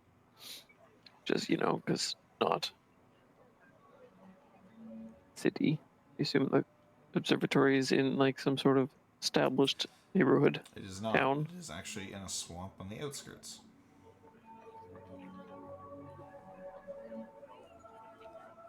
Okay. Well, then, I assume my character would prefer to go to the swamp. So the observatory is in a swamp, about a day outside of the city. Well, it's not right in the city. It's about a day's walk outside the city, on the eastern end. And then the quarry is, it's between here and the capital. So Rookley would prefer to go to the swamps first. That is my vote, anyways. The quarry can wait. Wallace, Rick, Elijah, want to weigh in? Okay. Oh, I think Rick might be dealing with a forest fire situation. I see. Apparently there was a fire on his street, so Rick may not be here. So Elijah and Wallace, let's weigh in.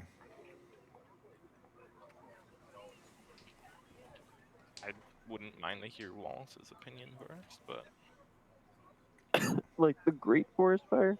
he might be thinking. Yes, Debabo, you did hear a dog. I think that was Shade's dog.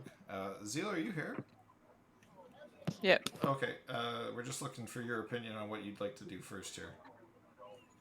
From Wallace's perspective. I'm not really sure.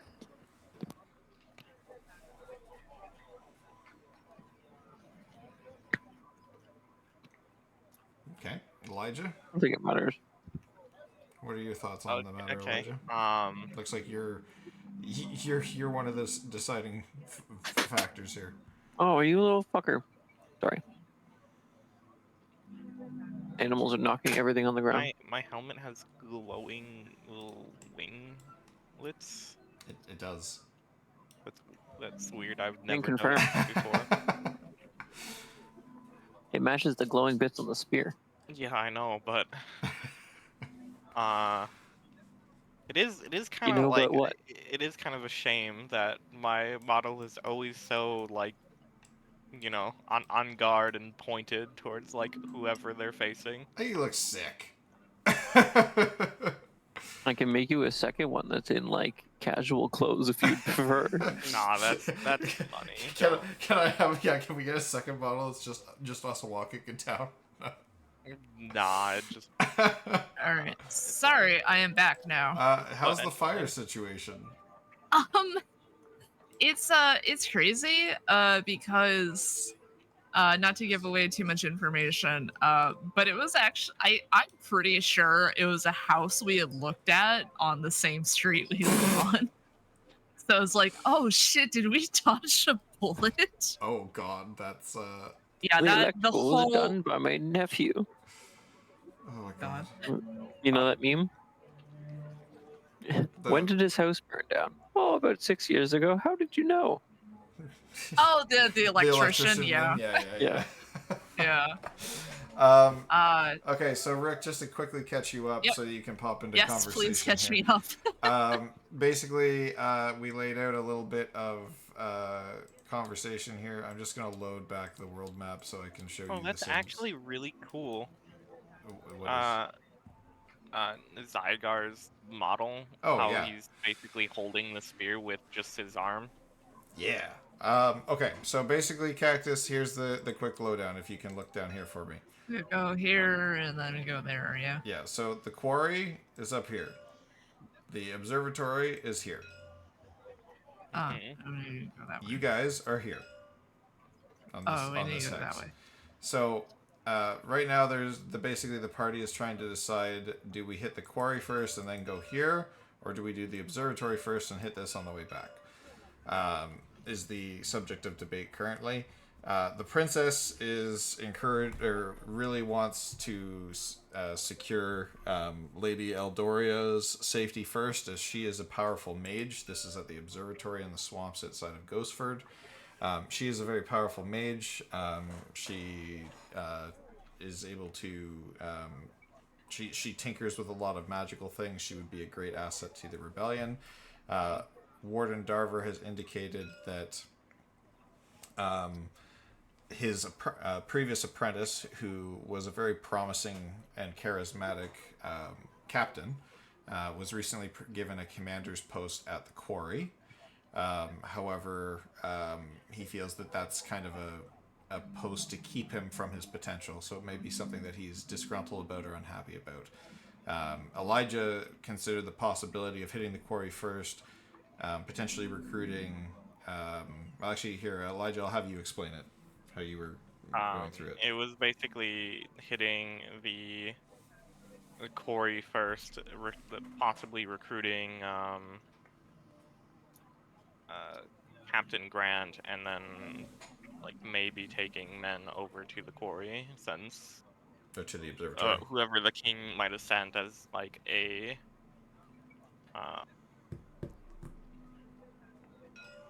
cannot think of the word Sorry. right now. As the envoy. Yeah, as the envoy might be more powerful than our group can really deal with, considering the description of a powerful mage. And whoever might have been like sent against such a powerful mage is probably going to be like either there's going to be a lot of them, or they're going to be really powerful themselves. And then I think Darver piped in with a bit of the conversation. So he said that Darver admitted that there was merits to both methods, either going with a small force to the observatory first and hitting the quarry on the way back. He did say that if you do go to the quarry first and are able to recruit Captain Grant and potentially some of his men, if they were to leave with you and go to the observatory at Ghostford, that the kingdom may notice a shortage of its resources coming from the quarry and either dispatch a force to investigate or perhaps retake the quarry, whereas opposed to whoever was sent with us would not be like the ones that are bringing the... I mean, I guess guards. It depends on how many. It depends on how many are stationed at the quarry, right? And how they can work it around. So the other option too is to leave Captain Grant at the quarry with some of his men, perhaps recruit his loyalty, but recruit his loyalty, but keep him in his post there so that he can deceive the kingdom. Perhaps funnel some much needed resources to the rebellion. In terms of precious metals and things they need to make weapons and armor, etc., to outfit their troops, while still maintaining their deliveries to the capital, and keeping that kind of guise up, right? At least for now, until the rebellion can more establish itself. So that's kind of where the conversation has gone for now. So what's Rick's 2 cents?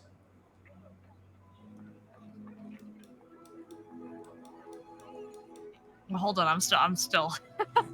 Still processing. Also, I don't know about like everybody else, but yeah, like we got 500 gold from completing this quest, and that's each. Yeah.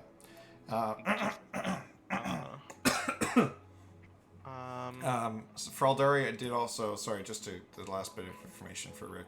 Fraldari did also offer to send one of the other 3 adventurers, either Zygar, Zenti, or Zarjan, with you guys on the journey to bolster your forces against the forces at the observatory. Just simply because of Elijah's concern of, again, perhaps somebody who was dispatched to the observatory would be too much for your group to handle alone. So he did say you could take one of the 3 adventurers that he's got here with him as an additional companion. He did say he's going to keep Zago here to basically run interference on supply lines on the ocean side of things to the capital. All right, so do we know if the dame in the observatory is she like? Do we know that she's in danger? So Kaylin indicated that basically the last message she received from her was that she had discovered something important about her father, the king. And before Kaylin could get a message back out to her or to check that she was okay, the operation to get Kaylin and the prince out of the capital took place. And the last thing she had heard is that her father had dispatched an envoy to go to the observatory. So there is potentially an envoy and a small force of individuals or a group of guards that going with the envoy on their way to the observatory. This group left with Kaylin's just under a week, so about 6 days ago, via boat to get down to Milton. It would have taken the envoy about 3 days travel, maybe 4 days travel, to get to the observatory. So you guys will be pulling up potentially, even if you were to get there as quickly as possible, by horseback you could get there in a day and a half. You'd still be 5.5 days behind the envoy. Well, on the off chance that she's holding out this whole time, she might be looking for backup, so maybe that should be us.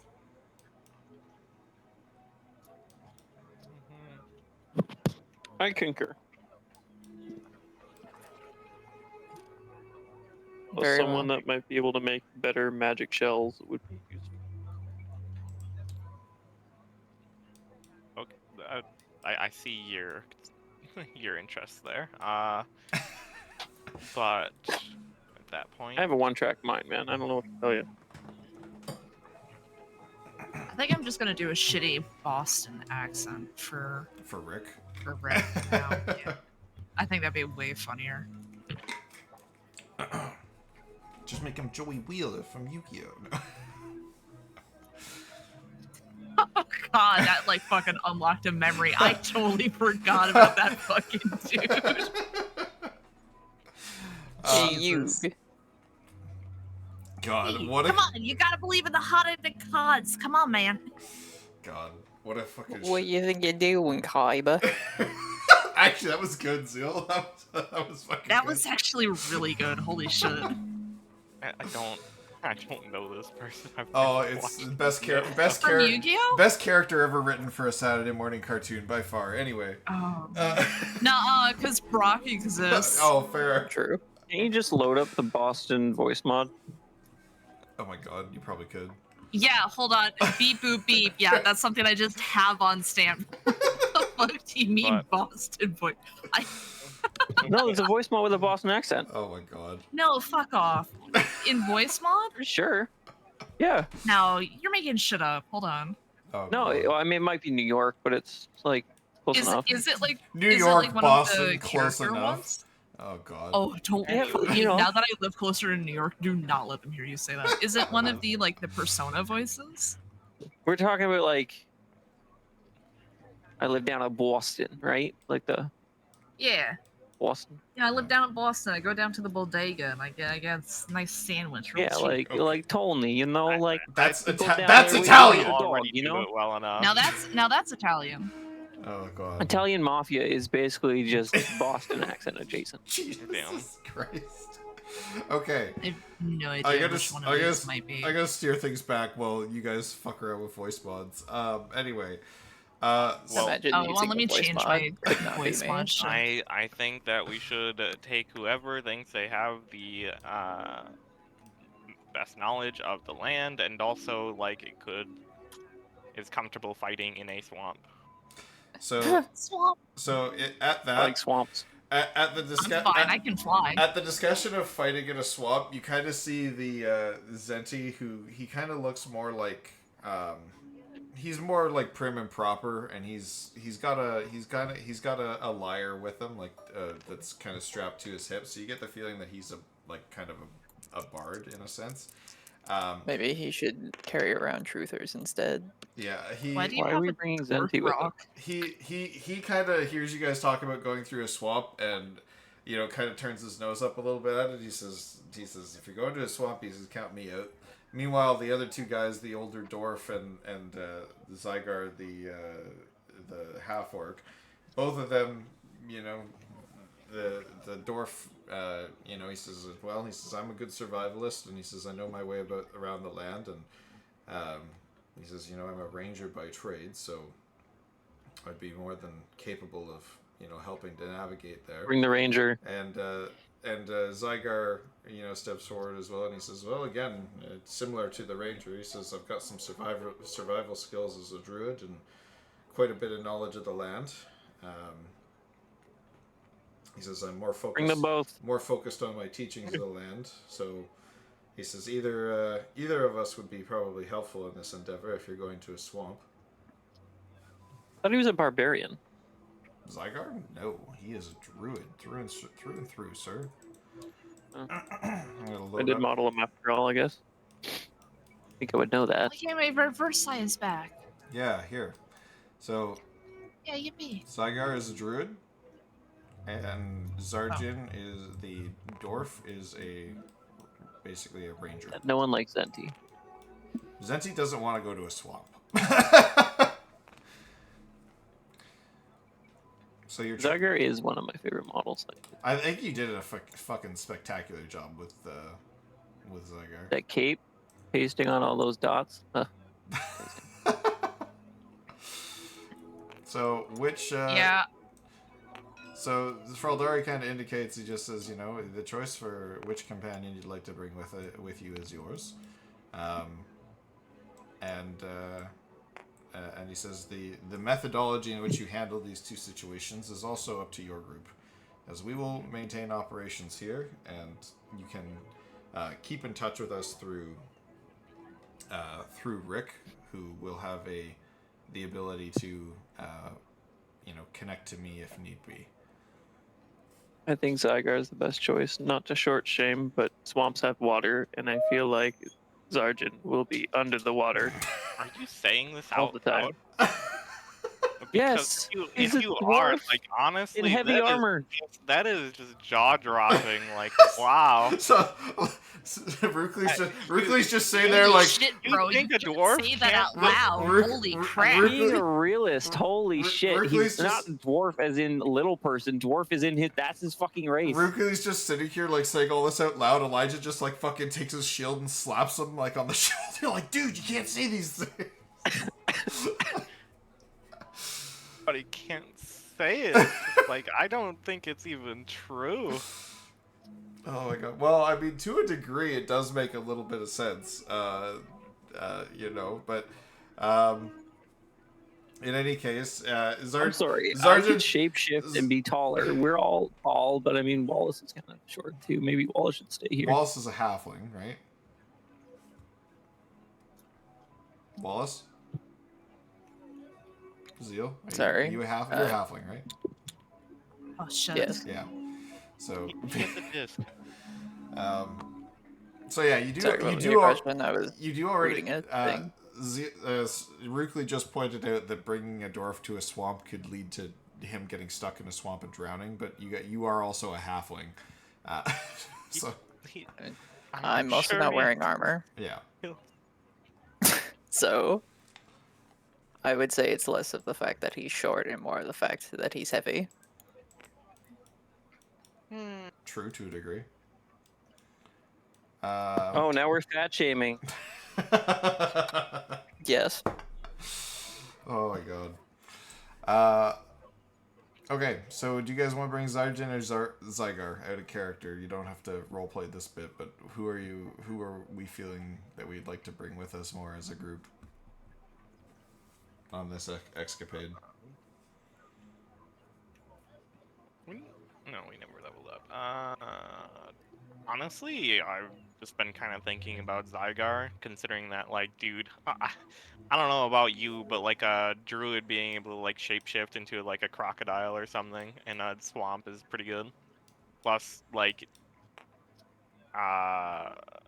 we don't really have, like, a proper druid that can make nature checks, and, I mean, both a ranger and a druid would be able to do such things, but, like... Rukli, you're partially a druid, aren't you? No. With no nature. Oh, I got a +1 nature. So wait, what is your class right now? Rogue druid? Rogue druid. Yeah. So what are you? 2 rogue and 1 level 1 in druid? No, one rogue, the rest druid. Oh, okay. So But not a proper druid. both of these guys at this moment in time would be level 5 adventurers. Okay. Zarjan and Zygar would be a couple levels higher than you guys. Oh, nice. They better not steal my XP. I kid. I don't actually care. It's milestone. Don't worry. There's EXP shares on. Oh, so As steal my long kills. as Fuck. long as they level up with us, that's fine. Son of a But what if bitch. they make us level up slow or strong? I spilled tea on my goddamn leg. No, it's milestone. Oh, If they level are you up, okay? level up. It's fine. You're right. Everything's One fine. milestone. Everything's fine. Anyway, Everything's fine. It's so fine he's turned robotic. Yeah. I think he probably ran to his kitchen to wipe it off. Yeah. Okay. This one does when they spill tea upon themselves. So are we leaning more towards Zygar then for now? By the sounds of it? Yeah, I've had it. Okay. So then, Zygar steps forward and says, I'd be happy to join you. He says, give me an opportunity to get to know you as well. Is he hitting on us? Strong, what's your background again? My background is a Knight of the Order.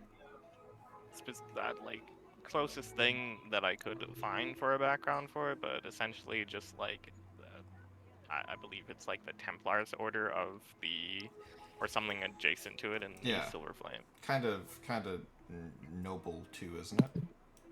Right. I've amputated my leg. We're good. It could be, but it is kind of more religious. Drinking my goddamn tea. Gotcha. So, that's fine. Okay, perfect.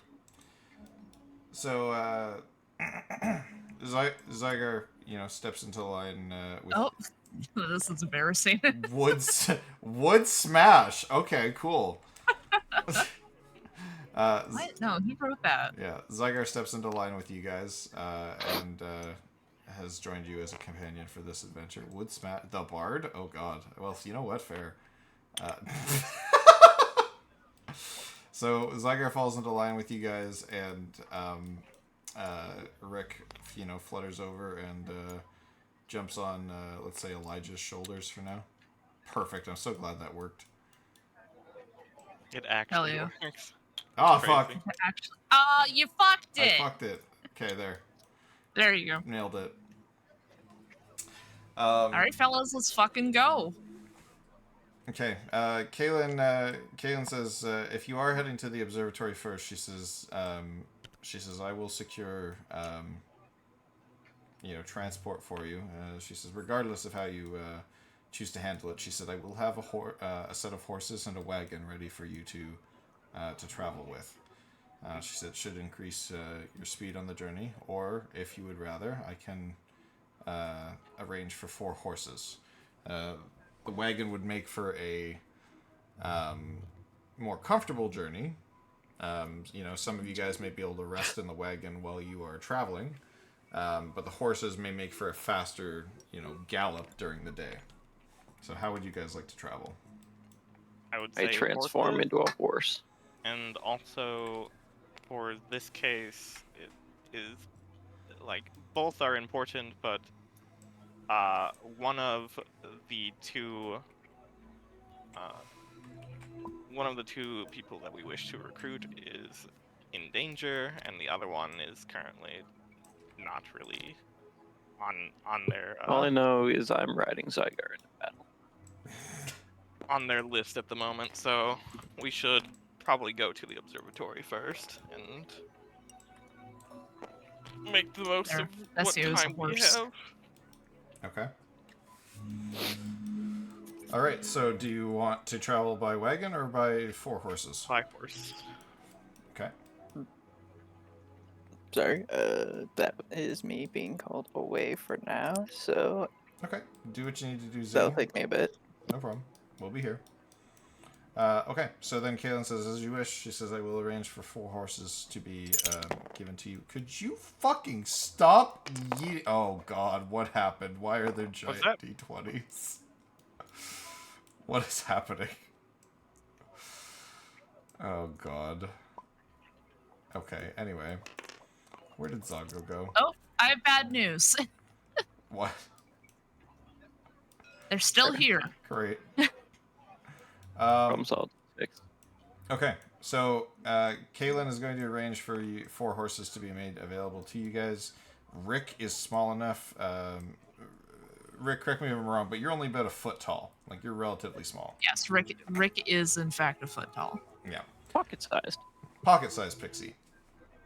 Yep. So, only 4 horses would be required. Rick can hang out on somebody's shoulders, and that's the equivalent to him riding a horse.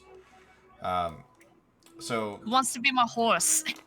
Kaylin just says, Godspeed, and please rescue my friend as quickly as possible. Zago heads back to his ship. Fraldari just, kind of looks at you guys and he says, I believe that you guys will be able to accomplish this task given the, mightiness of the group here. he says check in with the blacksmith and the general goods vendor if there's anything you need on your journeys. And he says, please by all means, if you are able to assist, other people on the way, perhaps find some gold or help provide that could help provide more funding to the rebellion. Please do what you can to secure allies. For fuck's sakes! God damn it. It's hard to storytell when everything's going all over the table. You just speak with your words. Yeah, That's fine. well, you guys keep distracting me by yeeting everything everywhere. Okay. But essentially, yes, you are at this point free to look at traveling to where you want to go. You can explore the rest of the base if there's anything you need at the general goods shop or anything you may maybe order at the blacksmith. Additionally, Jake, why did you fucking invite me to this game? Additionally, if there is anything else that I'm just trying to think now. If there are other missions you can take on to assist any villagers or people along the way that could help potentially steer new recruits to the rebellion, Fraldari encourages you to do so. And if you do run across any of the groups, and Fraldari actually holds out a collar that he was able to secure from one of the other groups and actually, probably from Zygar or one of the other people here. You can see that it is basically kind of like the collar itself actually has spikes on the inside that kind of poke into the neck of the individual that it's on, and it has a yellow skull at the base, like at the front of it, and it kind of looks like a choker in a way, like it's a very tight necklace that would go around somebody's neck.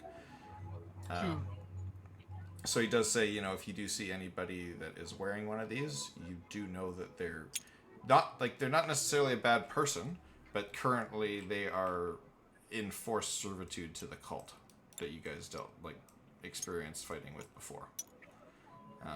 So the encouragement would be to either A, try and assist those individuals if you're able to assist them in getting the collar off or finding a methodology to get it off. Currently, Fraldari says all attempts that he's found have resulted in death and resurrection in order to get the collars off, which is not the optimal way to do it because resurrection is not always possible.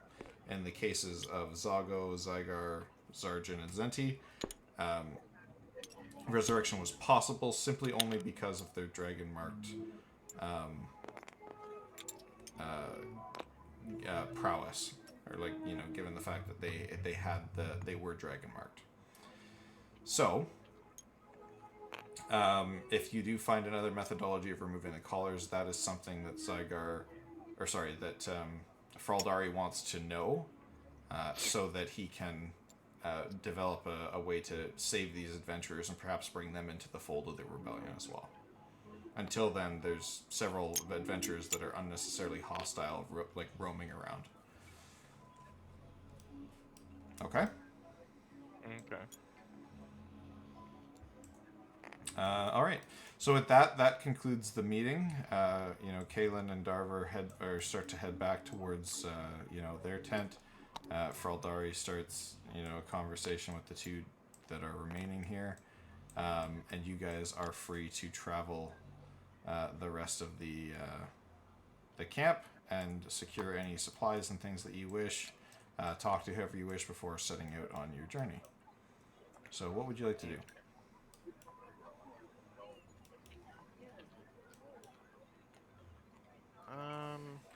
I would like to go to the merchant and sell my fish. Sell your fish. Make sure that we have rations. I don't know why I couldn't drag. Did you deselect him from being drag selectable? Oh no, he is drag selectable. Weird. Okay, I guess he just didn't drag. So yeah, if you go to the general goods store, it is just kind of like a standard general goods store. It has standard adventuring equipment in it, etc. Shade, you want to try and sell your fish? Yes. Okay. You need to know the list of fish that I have. Sure, send me a list of fish that you have. Do you also happen to have fucking value prices for these fish? I do. Okay, send me it on Discord and I'll have a look. As far as There's a civil war going on. This dude's fucking selling fish. yeah, you do start to bring the fish out on the table for this guy, and he says,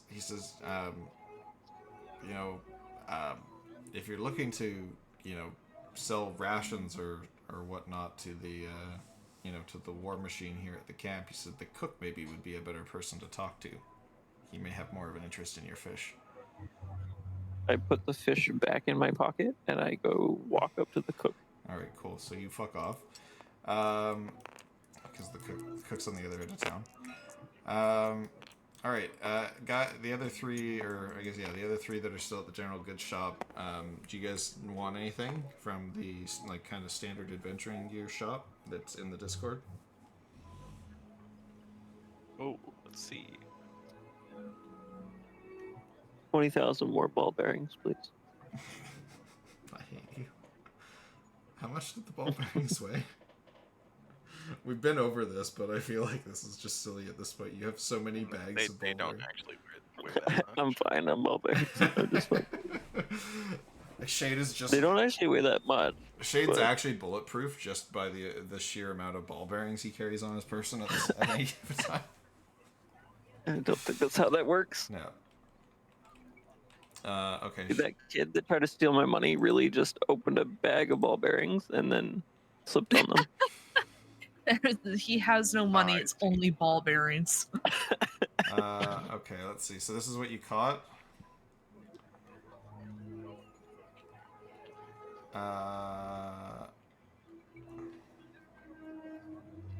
And you approved that list. When did I approve this list? I sent you that list 4 times last game. Oh, I didn't look at it. But this seems fine. You said that was fine. Did we? So what did? How did we determine what you caught? Like, do you just have one of each of these? I think, yeah. I casted it randomly, and then I went on ChatGPT. I'm like, generate a random D&D fish. Yeah. Okay. Cool. That works. Silver piece. Okay. Most of these are fine. Yeah. Silver pieces. Silver pieces. What about the 42 pounds of grade C dolphin meat? Grade C dolphin meat. Well, it was grade C because you fucking hit it with a cannonball, right? Yes, we were testing out the scatter shot on it. On the dolphin. I think. On the nice dolphin, you tested it the scatter shot. It obliterated it, whatever it was. Yeah. So grade C dolphin meat. I think, was it Kestrel or Wallace that fired that? Wallace. It was Wallace testing out to see if Mage Hand worked. Oh. That's what it was. And you guys, yeah, right. And you aimed it at the dolphins. Nice. Okay. I'll say. cannot find I'll say if you have one of each of better those prices are fine. And then the 42 pounds of grade C dolphin meat, because it's got shrapnel in it. Just throw it in the pig slop. It's fine.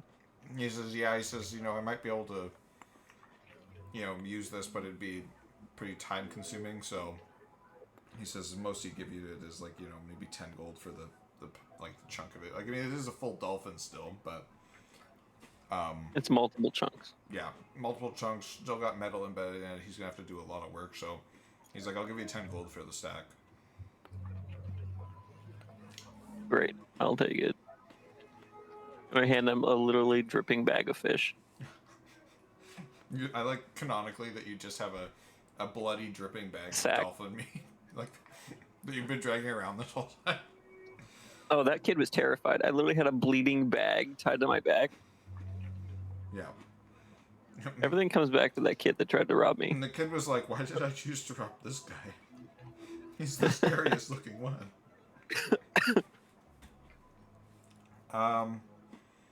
Okay, that's fine. You can sell your fish for those amounts. Elijah, did you have a look at the adventuring gear? Same with you, Cactus. Anything at the? Oh, My how inventory long? is kind of like all I was set up, born with other all my than like shit, so I'm good. refilling like rations. I don't think like I'd really need anything else. Okay, and Which really, even really, You should rations. I'm not buy even. more rope. Rations. I'm not even tracking for you guys unless you're going like parading. Oh, okay. If you're going parading through a desert, then it might matter. Otherwise, I could care less. I'm just gonna assume that you guys eat, poop, and sleep. Well, not sleep, but sleeping is done by restless. But you eat and poop as needed. Dang, we get. You should get buy more free, rope and cloth. Get free rations. Buy more cloth. Well, we used all our cloth and rope to make flaming arrows on that trip. Oh yeah, true. Well, I don't know So if you I should used- probably buy more rope and. Oh yeah, no more rope. Okay. Actually, I think the cloth we found in a crate or something. But So, do you want hempen rope or silk rope? Hempen rope is one. Gotta be cheap. Yeah, hempen hemp rope is holds 1 gold piece for liquid 50 feet of people hempen rope. Yeah, that'll be like 2 of those, and then we're good. Okay. Is there cloth in here? Caltrops, candle case, chain, chalk, chest, climber's kit, clothes, common, clothes, costume, clothes, fine. So yeah, All right, where am I? If you want just some like basic clothing that you could like tear apart for clothes, like that'd be like 2 gold pieces for like basic traveler's clothing. Cloth too, whatever. Oh, cook's over here. I see. I'm gonna come back after selling my wares, my fish. Yep. Okay. Do you want to buy anything else, Shade, at a basic, basic general goods? So it's the same as the adventuring gear that I pasted in the Discord a while back. Yeah, that's what I'm looking at right now.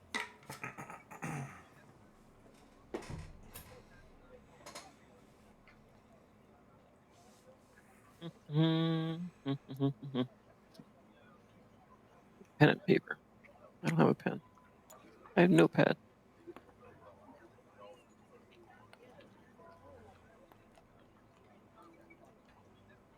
So anything in there?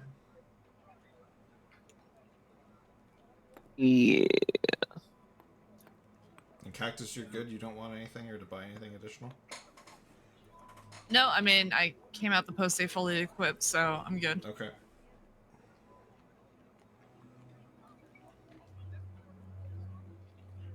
I would like to buy a pair of manacles for 2 GP. Yep, that's fine. And then I would also like to buy 150-foot thing Of rope of rope. for 1 GP. It was 1 GP. Yeah. And then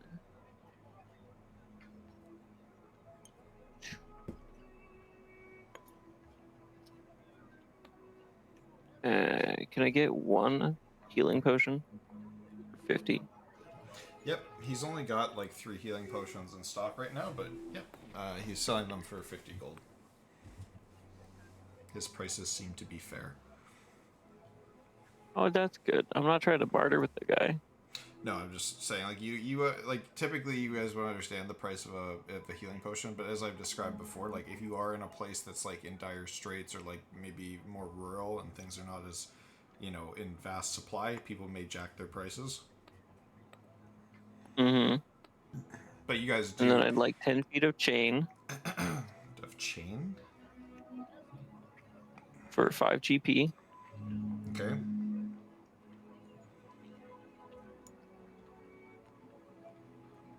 Don't worry, this is all gonna make sense. I hate this. It's fine. Everything's fine. I would also like to buy a lock for 10 GP. Okay. Are you just gonna tie somebody up with your manacles? I mean, there's a kid that tried to steal it from me. Jesus Christ. It's fine. Everything's fine. And then I'd like to buy 6 bags of acid. It's an option. No. Man, those are really big ass pizza slices. Nice. Zeal, you guys are at the general goods shop right now. Is That's there fine. anything Wallace would like to purchase at the general goods shop before heading out on this journey? It's the adventuring gear section that I put in the Discord.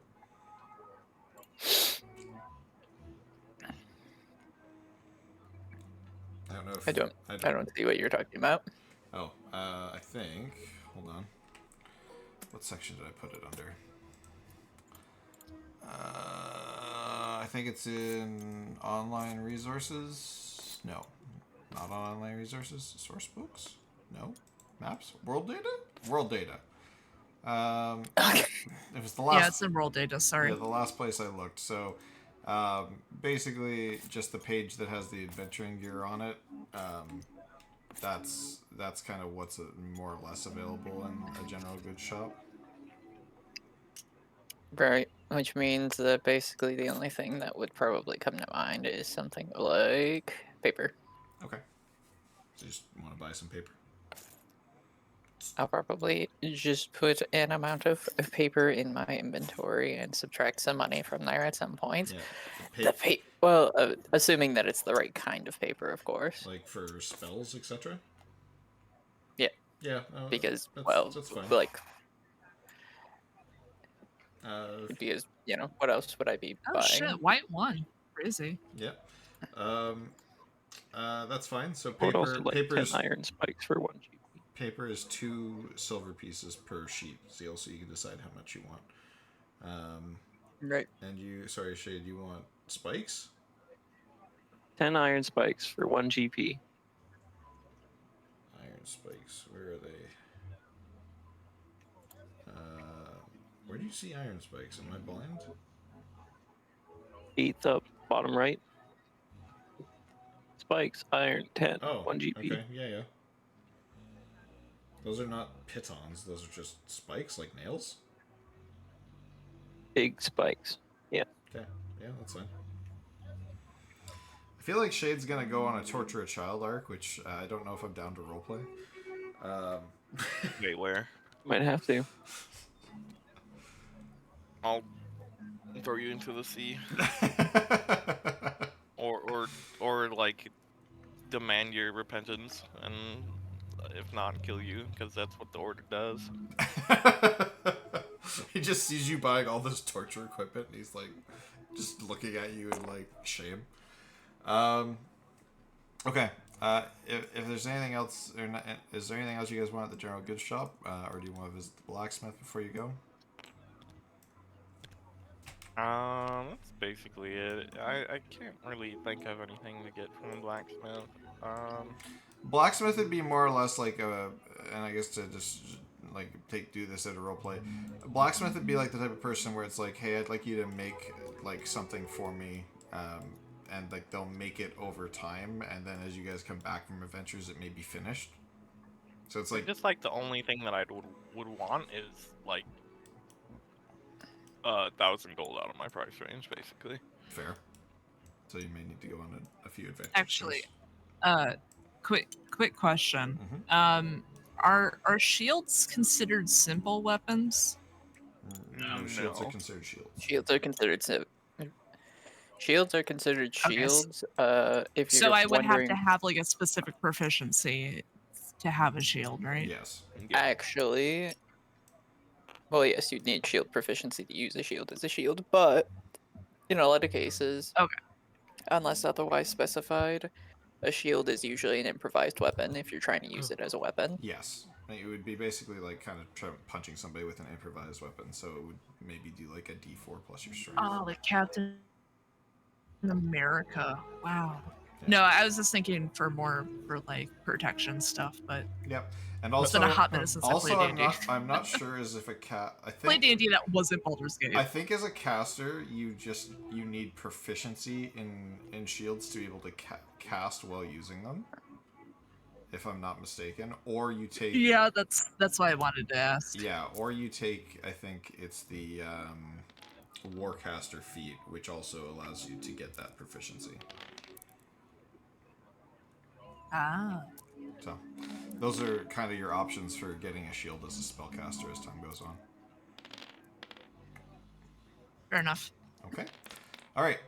If there's nothing else you guys want in town here, then we can head out. Is there anybody else you want to talk to? Like, you want to talk to Kaylin and Warden Darver at all? Zago before you head out? Or you guys good?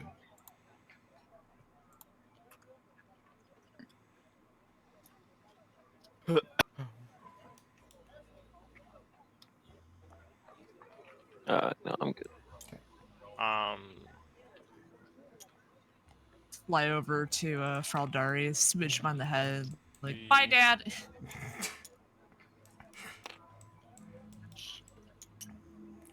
All right. So then you guys head to the gate. Your 4 horses are waiting for you by the gate. The stable keeper hands them off to you. Says, please look after my horses. We don't have many to go around, so, try not to lose them. Take care of them. Man, I'm so hungry. You see a single tear go down the stable keeper's eye. He just goes, how hungry? He goes, fuck. Okay.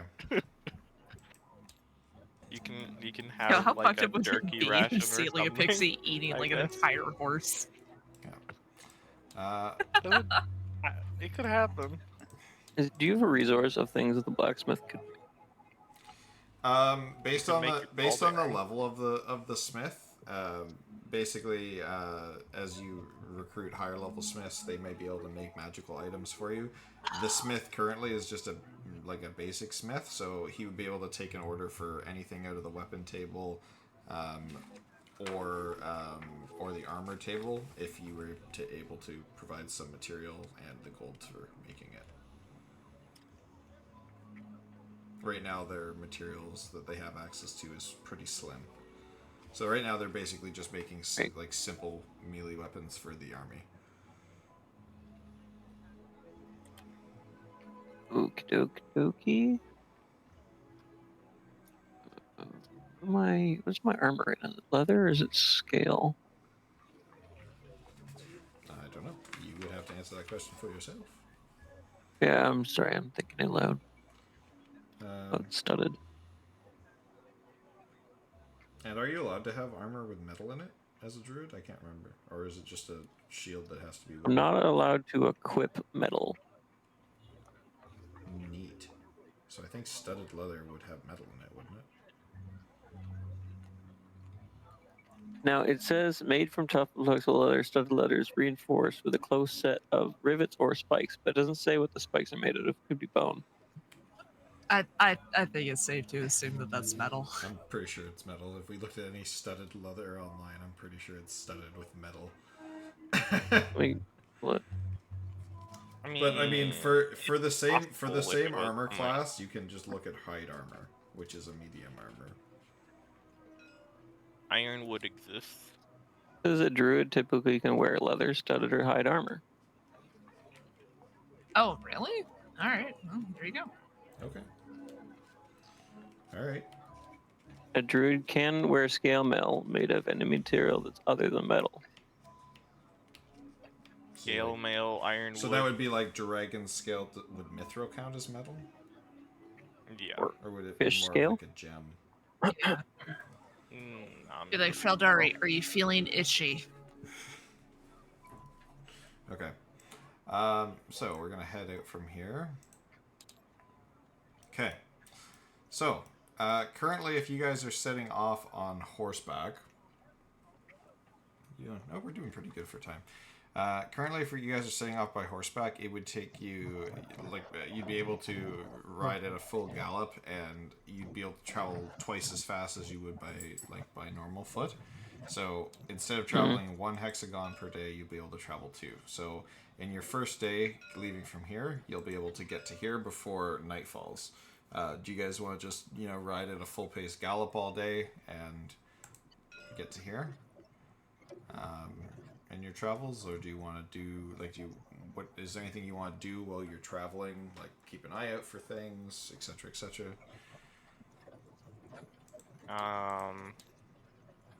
Like tell me how you guys are traveling, basically. I could keep out an eye on the our front, and then I mean, like Rukli could and Zygar could essentially watch either side or our surroundings. Like uh also there's probably a few different places we could essentially tend to the horses, and I don't know if druids can just kind of calm the horses down just by speaking with them. Okay. I can talk to animals. Might be able to get their trust, and probably a little bit more effort from them if we actually have people that can talk to them. Yeah, both your druids would have the ability to speak with animals easily enough. So My race can just talk. yeah, that too. I can't understand them, but they can understand me.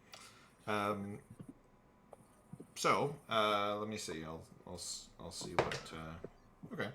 Zygar, is speaking with your horse Elijah and his own. He says that the horses appear to be fairly in good spirits. They are very well cared for at the camp that they came from. So they're very they're very happy with their current circumstances. They enjoy that they're out on the road doing what they love to do, which is run and feel the wind in their manes. So he says right now the horses are in good spirits. If that helps to answer your questions. Is there any kind of quality food that we can get for horses in the town, just even before we leave? Yeah, retroactively before you leave, I would say the stable keeper would actually hand you a bag of carrots and things like that. Okay, let's go. Just to help keep the horses going. So you can feed them as you go. Take a break here and there if you feel like it.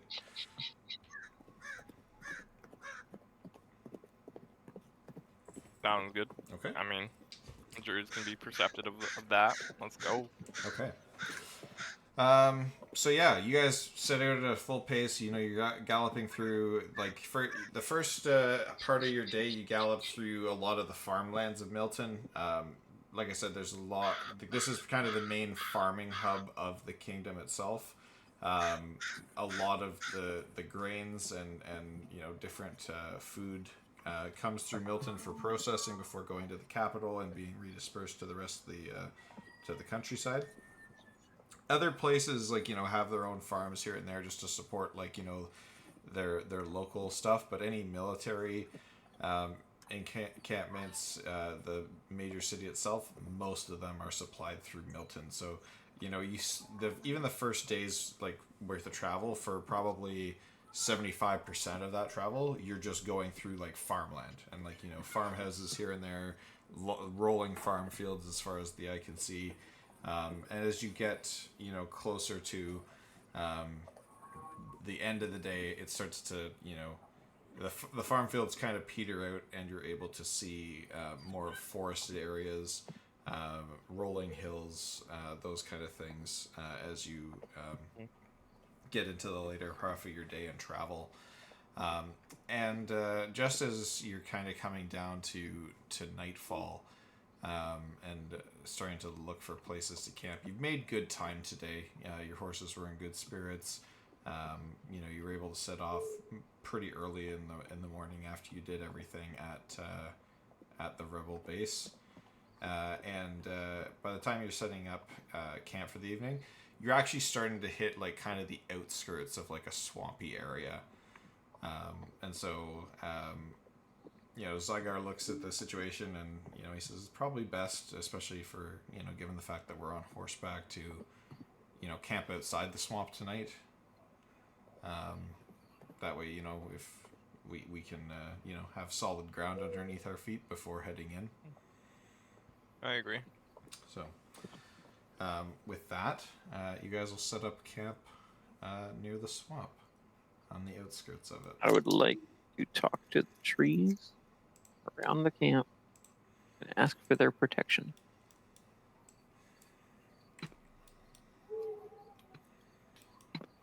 Oh. So I can do that. Oh, what the fuck? All right. What the fuck? What? Huh? Oh, nothing. I just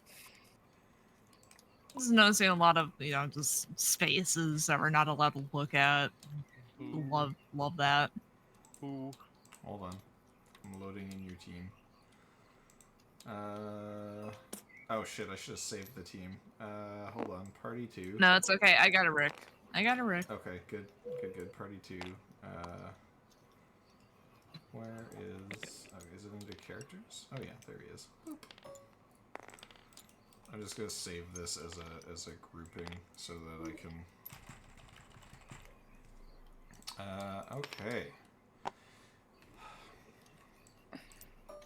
Oh god, shrink those. No, that's what we were riding this whole time. They're actually giant. They're actually horses. giant fucking horses. Good. Okay. So yeah, you guys set up camp by the night. How are you, like, securing the horses for the night?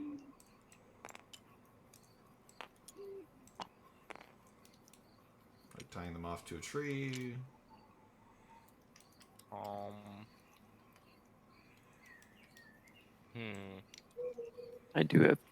We have rope. We can just tie them to the tree. We could. I can ask the tree to protect. I don't know how much the tree can do, but I can ask. The tree can destroy all. The tree can destroy all. Lol. We can tie them onto the tree, I guess. Okay, so whoever's tying them to the tree, I just need to give me a survival check. I'll do it. I mean, I also don't know if you could just like tell them to be, to not like run off in the night. 16. Whoops. I just love the sound of you fucking up something in the darkness. I loaded a bunch of shit and Definitely bony. and it fell into the abyss, which was kind of funny.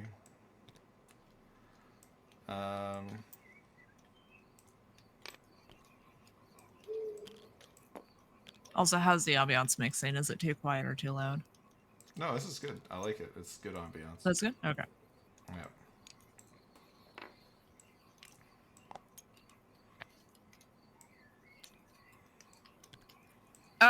Rick's bored, so he's gonna start tying knots in the horse's hair. Good talk. Nice. In typical Making, Fae like, a fashion. nest that you can just lay in. Yeah, Rick's just like making a Braiding nest himself out in of this. bed out of horsehair. Yeah, he's braiding himself a hair bed. You've heard of bedhead, now you've heard of bed hair. Oh, actually, no, I want one of those back. Give me one of those models back, please. Sorry, guys. No. Welcome back. How was pizza? But I've I been thought here. you had I've- pizza. Yeah, Oh, never I mind. ate it before I came back. They were just really big slices. Oh, nope. Okay. Unfortunately, I don't get red sauce these days. Oh. What? Wait. Hold up. You get like white sauce at least? Yep. Okay. Yeah, I can't do red sauce anymore. It literally like incinerates me every single time, so I just avoid it Really? entirely. Oh shit. That sucks. I'm sorry. Yeah, it's fine. For whatever reason, most like tomato type stuff does that. The only exception being like spaghetti sauce doesn't, and I have no idea why. That's weird, huh? Okay. What, with like GERD or whatever? Yeah. Oh, that's dark.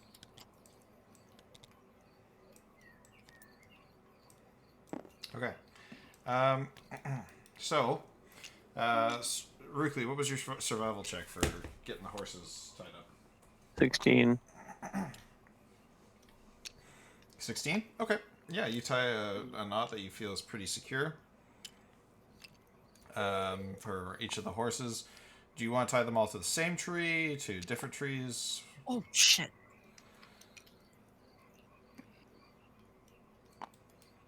What do you guys think? Fireball formation or Probably same tree. I mean, who's going to have fireball anyway? Right? Also, why Why would they carve anyone the bring horse? fireball to our nice little sleepover? Well, I mean, I didn't. Oh,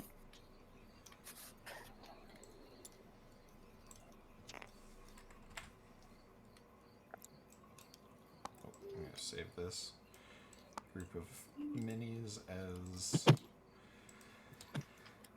players.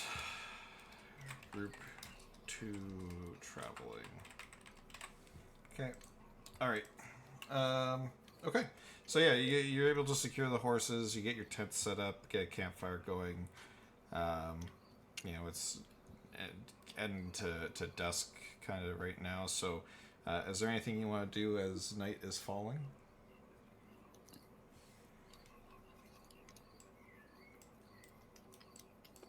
There's something I will do, most definitely. Okay. I'm going to She's half asleep. cast.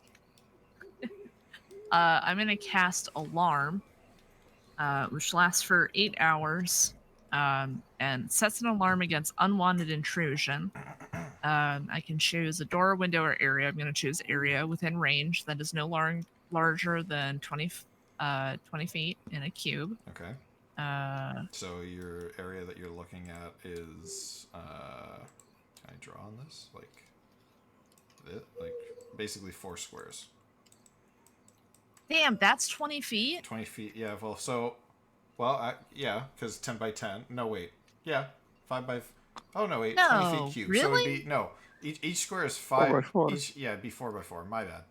So each square is... Okay, I was going to say, like, how big is this fucking camp right here? Each square is 20 feet, so it'd be a 4 by 4 space. Yeah, you're good. Sorry, my bad. Okay. I was 4 by trying 4? to do math Okay, in my you're head. all- I work with square Each square is 5. I work with square footage all day, and I was like, oh yeah, 10 by 10, that'd be 20. Fucking... No, you're grand. 1, 2, 3. I'll do it like That's 4 by 5. there. That's 4 by 4, yeah. That's 4 by 5. What? Where? This? Just do half of the thing. Yeah, there we go. Well, we'll pretend that that's in the center. Yeah, fair enough. Wow. Centered on the campfire, I guess. Yeah. Oh, brother. Come on, Mr. OCD. All right. So yeah, you're able to set up an alarm easily. So this is just against enemies, right? Read alarm to me again. Yeah. Until the spell ends, an alarm alerts you whenever a tiny or larger creature touches or enters the warded area. When I cast the spell, I can designate creatures. Or larger creature. Whenever I cast a spell, I can designate creatures that won't set off the alarm. Okay, I was waiting for that piece of the yes. line. I was like, oh boy, this Yes. is gonna be a great night's sleep you guys are about to have. You can Yeah, also roll in. choose whether the alarm is mental or audible. I'm going to choose audible. Okay. Audible.com. An audible alarm produces a sound of a handbell for 10 seconds within 60 feet. So this, Oh, you can't you're make it within play 60 Tiny Shark or something? Yeah, you know what? Hold on, fuck it. He's gonna play Baby Shark, Oh, and I'll God. don't worry, guys. I'll make sure to grab a soundbite for that and take down Zai stream. Yeah, thanks guys. I appreciate Appreciate it. Yeah, absolutely. Hell. But yeah, so obviously gonna just like woodland critters. Not really worried about that. Bugs. Yeah. The horses, people that are part of our group are all people that are not going to set the alarm off. Only fucking ne'er-do-wells that enter the Rick circle. Okay, question. Does Circle of Rick. Rookly count as a ne'er-do-well? Circle of Rick. Absolutely. Yeah, that's a good point. Yeah, Nah, he's fine. He's Because fine. I don't want to have to fucking wake up at 3 a.m. because this dude has to piss. Fair. Okay. Okay. So yeah, you guys, you're easily able to set up the alarm. The rest of you guys, what is there anything else you guys are doing before setting up for the night? Probably like shift of watch. I'll take first shift. Okay. None of you are Elven, right? No. I'm What a kind of look like an strange elf. question. No, I'm trying to figure out for watches because elves only need to sleep for like 4 hours in a meditation. Yeah, that's me as well. Oh, you as well? Okay. Where do you think elves got the Fae shit? Fae ancestry, bitch. I am the Fae. Okay. Okay. So, you are basically for anybody who isn't Fae, you need to have at least 6 hours of sleep during a long rest. For Cactus, it's 4.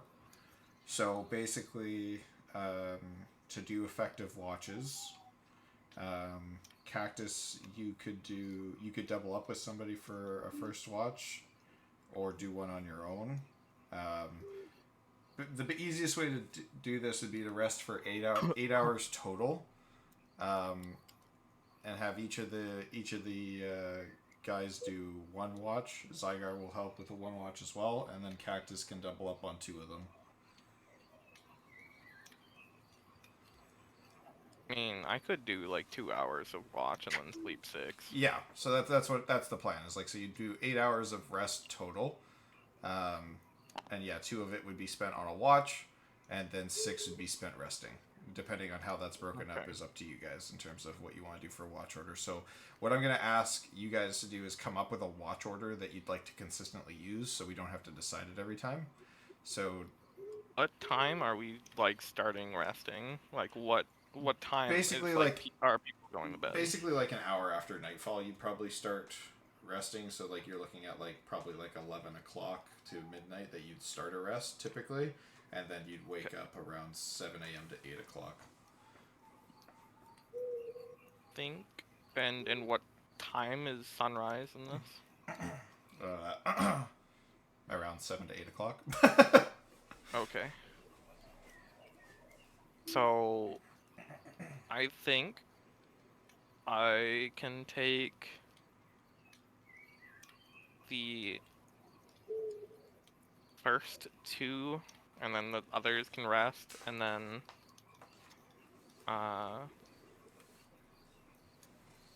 Faye can or Rick can take the like next 2 shifts, I suppose, and then someone else can essentially have the early morning shift. Okay. And yeah, I mean, 2 people can double up with Rick on that one too, because I think you've got 4 people who need, because you can include Zygar for now as well. You got 4 people who need. Why are 6 we doing hours, this? just to decide a watch order. No, not that. Zai knows. Shade has thrown out 40,000 ball bearings around your campsite. Wait, how many? No, I think 40,000. It's only 4,000. Sorry, my bad. Yes. Yeah. I was like, why is it only snowing on these tiles? Shade Minecraft. Shade is trying to find a rational use for his I ball was bearings. like, I can only rationalize it as Minecraft logic. Oh my god. Okay. Why is it a bag of 1,000? This could just be a bag of 20, and it would still do the same Wait. thing to people. It really should. I like, what fucking DM is like, all right, now I want you to like count all of them. I mean, it could be like a bag of like 100 or 50 or something like that. 20, I think, like wouldn't really do the I same don't make the thing. rules. I'm just reading the book. Yeah. No. Well, it's fine. Like I said, I could do these 4 how patches many with minutes 1 did I bag. tell you it would take to pick up 1 5-foot square of them? Like 10? 10 minutes per 5-foot square. So if you want to pick all these back up, you can, by all means, but it will waste time. It's fine. I do have 20,000 ball bearings. I know. I'm just saying. Actually, I think I'm down to like 19,000 because I didn't pick up 1. Oh, that's a shame. God, I know, right? How Fuck, will we that's- ever can cope? that's so horrible. God, The world's so unfair. the world is unfair. Sorry, just 20,000 ball bearings. Fuck. Anyway, At least you get it. At least you understand my struggle. I really don't. Oh fuck. Anyway, okay, so that's all set up. Zeal, Strong, are you guys doing anything? Such as. I don't know, any setup, or are you just letting the two psychopaths Watch us have throw the best sleep in our lives. There's carrots for the horsies. Yes, there are carrots for the horse. Oh, look at that. Yeah. Right. There's carrots for the horsies. I don't know what the fuck's going on over here, but there's carrots for the horsies. Nice. Yeah, no, I'll just have first watch, and I can give carrots to the horse and whatever, and Okay. everybody else can sleep. All right. I can take first and last watch. Definitely not for mischievous pixie reasons. Oh, definitely not. That would be. No, definitely not. We could take the middle watches, but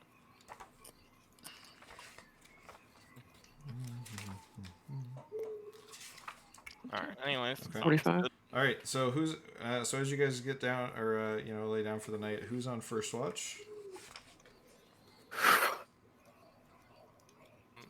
That we discussed. Okay. Well, yeah. Um, Who's that? Elijah. Okay.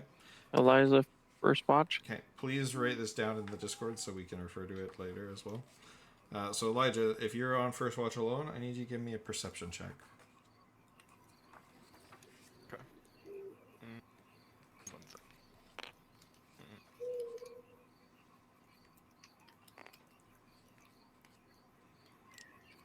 I'll put it in schedule because it's technically schedule. Wow. Depth perception doesn't exist there, eh? Dude, this is why I can't play platformers, dead ass. My depth perception in video games is non-existent.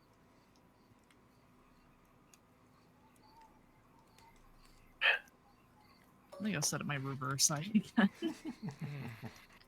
All right. What's your perception check there, Strong? My God. 10. 10. Oh, he's so bad at rolling. Okay. So, but you also have like the super dark vision at night too, right? Like you got 2 Yeah. feet of night dark vision. Okay, so as you're trying to look around at night, it's been a while since you've been out in the woods, so you're listening to the sounds and things like that, but you're not really like, you almost find yourself a little bit more distracted than like on alert, so to speak. So you're taking in the sights. It's relatively nice on one side of the road. On the other side of the road, as you peer in to the woods, and here I'm gonna clear out a few chunks of it here so you can see, given the distance of your night vision. You can see that there's like rivers of like swampland starting to appear here. Like, this is a very kind of what I define as like light section of swamp. Like, there's a few not rushing waters, but like swamplands are kind of just starting to take root here. The trees are not as well rooted as they used to be. Some are rotted, some are fallen over.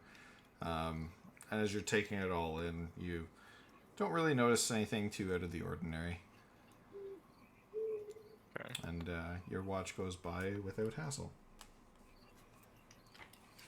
So who are we? And that's it. I lose because I didn't finish setting it up. What? I guess Shade is joining me in reverse side. Oh my god. Who's on second watch? Honestly, I have no idea how to play. So Oh, here I can Oh, isn't this silently that teach you. silly game where you you put one down? isn't this called Go? No. No, this is- it's the brand name is Othello. The generic name is Reversi. Yeah. But you try to basically, box the other color in, right? yeah. So basically, you have to always play in a way that like you can like you flip over a piece. So like you would do that there, Oh, okay. and that stuff. I Yeah. see. Who's on second watch? Yeah. Who's on second watch? I'll do I it. can take them. Oh, okay. There you go. Well, you get. I don't know how many watches we need. You can also do second watch. Like you can do Cactus can do 2 watches and like be a second pair of eyes on 2 watches because Cactus only needs to sleep. Rick only needs to sleep for 4 hours. 4 hours. Yeah. The rest of you need 6. So if Shades, if Rukuli's waking up for this watch, then and so is Rick, then both of you guys can give me perception checks for this watch. Yeah, absolutely. Perception is my strong suit. Ah, fuck. It was mine too, but I roll low. 8 24. plus 6. 18 plus 6.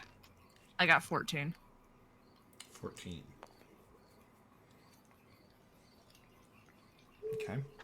I should Sorry, probably did you- spawn a calculator did you before I just embarrass myself. Clear the forest. I just cleared a bit just so that Strong could see in with his dark vision. So Oh yeah, Zai. I have dark vision too because I have Devil's Sight. Oh, how far is yours? I don't think it's as far as Strong. 3 kilometers. I'm sorry, what? Within 120 feet of myself, Okay, so you'd be able to see roughly. both magical and non-magical. Yeah, you'd be able to see roughly the same I'm distance cool like that. as Strong did. Like Devil's Sight what? Devil's Sight. it's a Eldritch Invocation for warlocks. Oh, I see. It's like I'm not a pixie, I'm a fiend. Haha. Okay. Imp. So, yeah, you'd be able to see roughly the same distance as Strong did. Again, I'd kind of defer back to that description I gave him in terms of, you know, it looks like the swamplands are just kind of starting to take root here, expanding out this way. Rukli, what'd you roll? 24. 24. As you guys are, you know, just keeping a pretty vigilant watch, sorry, what did you get, Rick? 14, was it? 14, yeah. Okay. So, Rick, you can see further into the darkness than Rukli can. But, and, you know, even with your, you know, seeing into the darkness, you don't see much more than, like, Strong did. Like, you see a lot of the trees that are, you know, starting to fall over, starting to rot out and die, given that the swampland is starting to take root and take hold here. Rukli, with your 24, however, you know, you're much more attuned to nature given your background, your upbringing, and how you've had to, you know, grow up in your background. So, you know, you're much more attuned to keeping a close ear out at night for ambushes and things. As your compatriots are, you know, sound asleep and maybe snoring a little bit. Rick's, you know, looking out and about. You're focusing more, like, you know, you can't see as far in the dark as some of the other companions that you have, but you're focusing more on your other senses, like your hearing, and trying to figure out, like, you know, is there anything out of the ordinary that, you know, perhaps I can hear on the wind or out in the distance. Strangely enough, and you kind of Smell 'em. You kind of second guess yourself at when you first hear it, but then you hear it again, and you're fairly confident. You hear some kind of like chanting on the wind. Great. The sirens are calling me, boys. I'm just gonna look over at Rick. I'm like, do you hear like chanting? You're like speaking? What is that? Give me another quick perception check with advantage, Rick. Yeah, absolutely.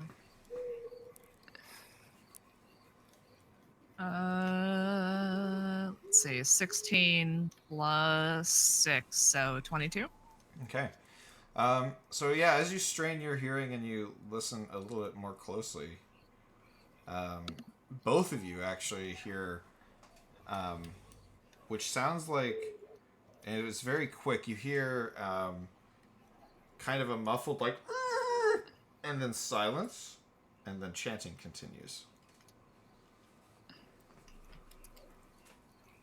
So we should check that out, yeah? Or should we wake the others?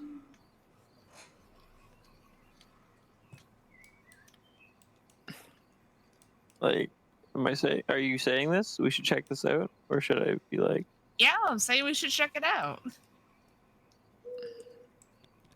one second. Yeah, no, yeah, I see you're very, very busy right now. Could be fun. Could be fun. Anyways. Yeah. I mean, we can go check it out, but maybe two of us checking out something isn't exactly the smartest plan in the world. Okay, so You get up that. unironically, maybe we wake up one person and tell them if we're not back in 5 minutes to wake the others. All right, I'm gonna wake up Zygar. Actually, I'm gonna wake up Zygar. I'm like, hey, bro, I think I hear something in the woods. Can you just keep an eye on camp? We're not back in like 5 glasses. Just Yeah, so Zygar, wake up the others. Yeah, Get us. Zygar gets up and he says, yeah, he says, like, he can keep a watch out, and, you know, he looks over to the horses, and he says, I'll see how they're doing too, and, you know, I'll keep an ear out for any call you might make.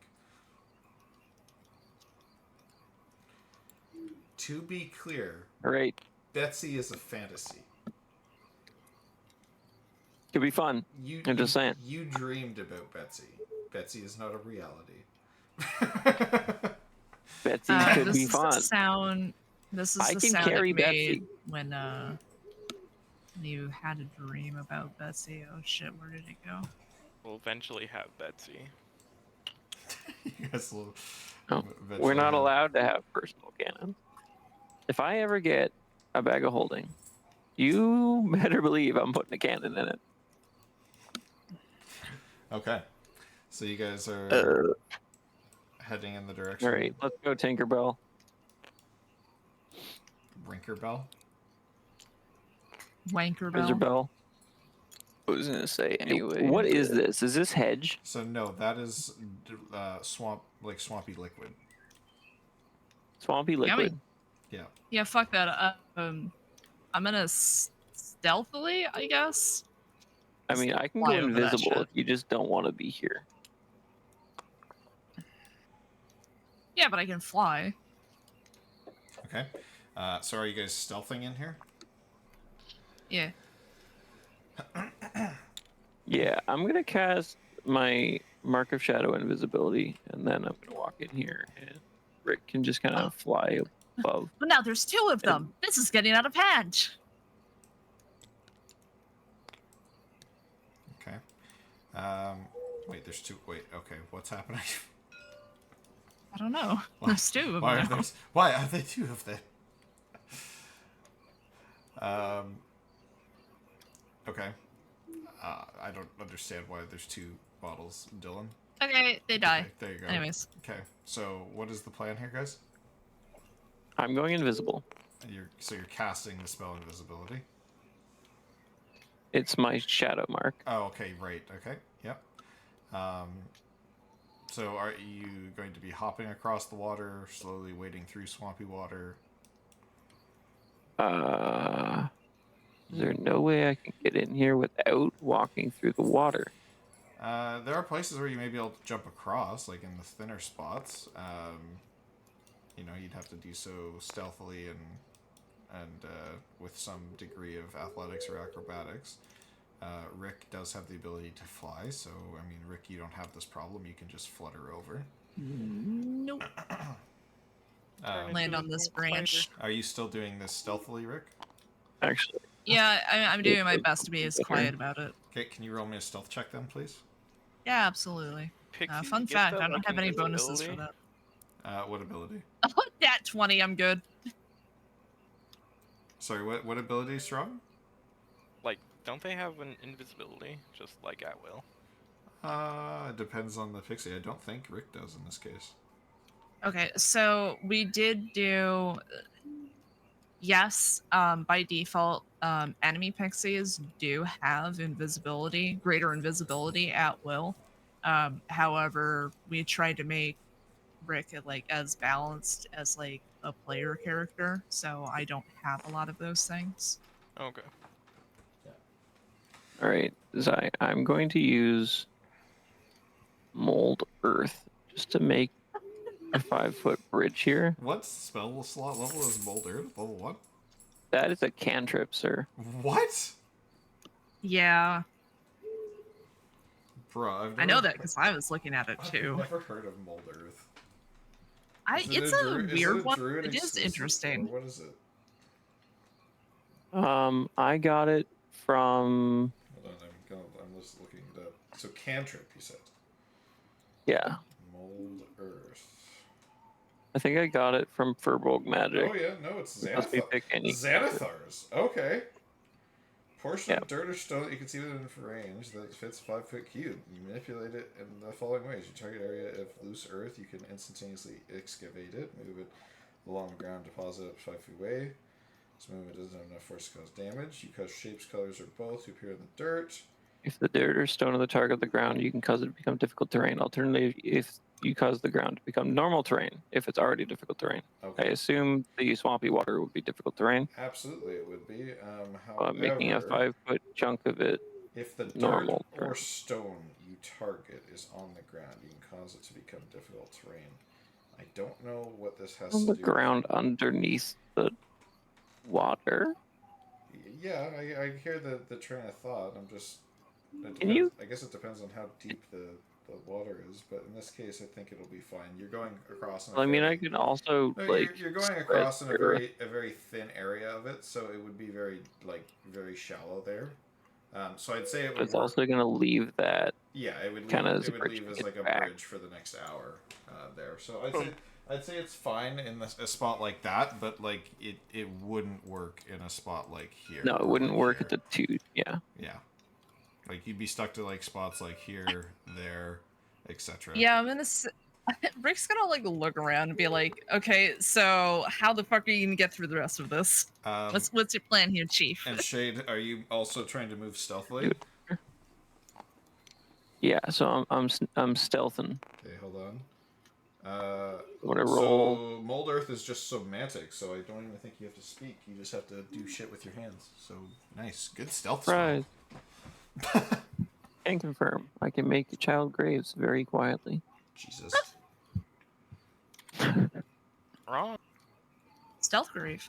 Okay. Okay. You can also make pitfall traps with it. Great. Okay. Oh, that's cool. Put ball bearings at the bottom of it. So Make sure they really can't get out. Just give me a stealth check then. Shade. Alchemist fire be like, or grace be like. Brew. Sorry. Just give you me a stealth check? check. Yeah.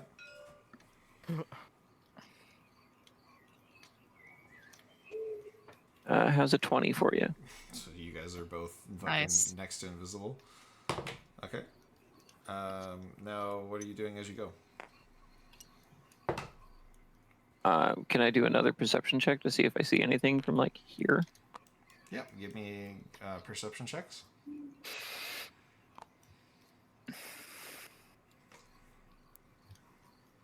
I got a 17. Okay. 12 plus 6, 18. 18. Yep. 18 and 17. Okay. I don't. Just because I heard chanting doesn't mean I really want to go any further than this. Well, and to that perception check, you still hear the chanting, and now you can actually hear out a few of the words of it. Can what languages do you guys speak? Common sign Sylvan. language, druidic, and thieves can't. I'm sorry. What do you speak, Rick? I know Common and Sylvan. However, I can perform Comprehend Language because I do have that as a spell. Hmm. Shade, you recognize Anytime to use it. You recognize part of the language as Druidic, Really? but the other half. Sorry, what were the other languages you speak? Thieves can't. Common and common sign language. Yeah, you do not recognize. So some of the language is Druidic. You do not recognize the other half. Do I recognize the words in Druidic? Yes, and it's actually so the words in Druidic. Some of the ones that you're catching between the words that you don't understand. Sorry, Joe. Do you need out? You go, bud. You go. Those are some butchered common language. Okay. So you hear the words acid, poison, Great. Two great words. corruption. But you, Mhm. you don't know how they fit together in Uh-huh. a sentence. I can't imagine those 3 words fit in any good sentence. It might be remove the poison and Oh, purge acid, purge corruption, Yeah, and purge poison. yeah, no, totally. Yeah. So there's a druid in here cleansing the swamp at night at like 3 a.m. in a creepy Yeah, chanting no. manner. Listen, hey, sometimes you're awake at 3 a.m. and you're like, I gotta make some changes. Yeah, you know what? I can't sleep. Let me just go cleanse the swamp real quick. You know what? Like, actually, if I had magic bullshit powers, I might do that. Okay. So Shade, that's what you hear. Are you gonna express that to Rick? And Rick, what are you looking at the comprehend languages option? What's the plan here? Yeah, fuck it. Might as well. I'll cast comprehend languages. Okay. Can turn into a giant lizard and then just walk through the swamp. But You could turn into a giant lizard. That is always an option. Okay. No, it's not. Give me one moment. Oh. Someone has things to say in regards to things being done and said. can confirm. He's You do be like that. mildly upset. Where is my PHP? There it is. Or should I say PHP? PHB. Player's Handbook. Oh. I thought you were trying to say PDF and you were just like And fucking it up in a way I couldn't understand. Fucking butchered it. God, you guys have such a little faith in me. Thanks, guys. Bro, I told you that like how to set something up, and I was like, it's the easiest thing ever. And then you're like, Cactus, I need help. And I came in, and it was like fucking transparent in a way I'd never seen before, and like. Fair. Okay. You guys, the 2 languages that you hear, Cactus, when you cast your language spell, what the fuck? Comprendo lengua. Comprehend languages. Thank you. So you hear, the same Druidic that Shade was hearing, and you hear the second language you now recognize as Abyssal. Yeah, this is definitely not a good dude. Older and Dumber again. Hey guys, how's it going? I taste shit, a what war. up? Yeah, no, these guys also stream D&D on Wednesday nights, and they rated us once before. I remember you guys. How's it going? Hello. Nice to see you again. I'll give you a quick shout out here. You guys end like kind of more or less around the same. Like we got about maybe another 30 minutes to an hour that we can play. Shout out Older and Dumber. Not that I think you're either of those things. I was tuned into your stream the other day actually just to catch a little bit of it. You guys do awesome stuff. Hello. Thanks for coming back again. Love to see you. Shame that we stream at the same time, but hey, we're happy to see you. How did your session go tonight? All right. Continuing on here. So, Yeah, what do I hear? between your comprehend languages, you hear a mix of Druidic and Abyssal. And it's kind of weird. The Abyssal, like, as they're kind of overlapping. Has anyone died yet? Not yet. Oh, hey, it's Deku Inkwell. That's one of my players from the other group. Good. We finally finished our fair arc. Oh, yo, fair arcs are the best. Great session, in my opinion. Such a blast. I've done a fair arc before, and they're actually very fun. I think they're a good time. Def rough out here for the homies. You know what? That's fair. Okay. So between what you guys hear for the Abyssal and Druidic, so Cactus, you're able to hear everything collectively. You do hear the Abyssal languages are speaking of things that are corrupting. You hear words like, raise these, about, raising the dead spirits of the land, those kind of things. Mixed in with the Druidic. The Druidic, now that you're able to hear everything, is a little bit more... you're able to put together more than what Shade did. At first, you hear the Druidic almost match the Abyssal in terms of, like, saying the same things, but then you do hear whoever the speaker is switch back to, so at first they'll say, corrupt these lands, and then they'll say, heal these lands, and their language is almost conflicting in the Druidic tongue.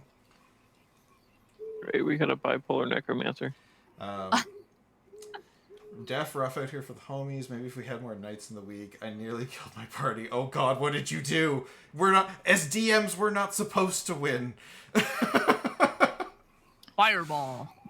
Yeah, so I'm definitely gonna fucking tell him, like, hey, yeah, so they're saying some shit about, like, cleansing the place. It's the same voice, like, swapping between the two languages, you said? No, so there are two voices. One speaking in... Okay, so it sounds like it's coming from two different entities, yeah, right? Not like the same person. One is speaking in only Abyssal chanting. The other one is speaking in Druidic, and half the time it matches what the Abyssal is saying, and then sometimes switches from, let this messaging, like, let this corruption spread, to, heal these lands. And the heal these lands, like, all the good parts, they were maybe a bit quieter and harder to hear, but with your hearing and what you rolled for perception, you were able to pick it up. So under their breath, they're saying things positively. Overtly, they're saying things negatively.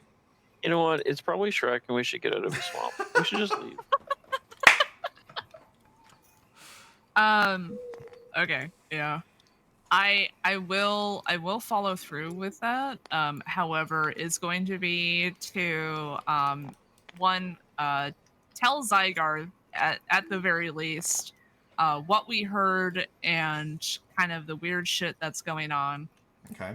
And as you possibly guys, seek his counsel if we should wake everyone up and do something. Zygar definitely, he says, like, I 100% agree. We should wake the rest of the team up. And as you explain the situation, Zygar, you can kind of see worry, like, cross his face. And, Zygar is a bit higher level druid than Shade, so he's maybe a bit more knowledgeable. But he says for somebody to utter such things in Druidic tongue is... He says it's highly improper. He says, I'd want to see this individual punished myself for speaking such blasphemy for the land. And Zygar has made it, like, get through his mannerisms and what he's talking about, he's made it known that he's a Circle of the Land druid. Ah, okay. Some kind of cult, or at least a circle of druids, and one of them doesn't exactly believe in what they're chanting for.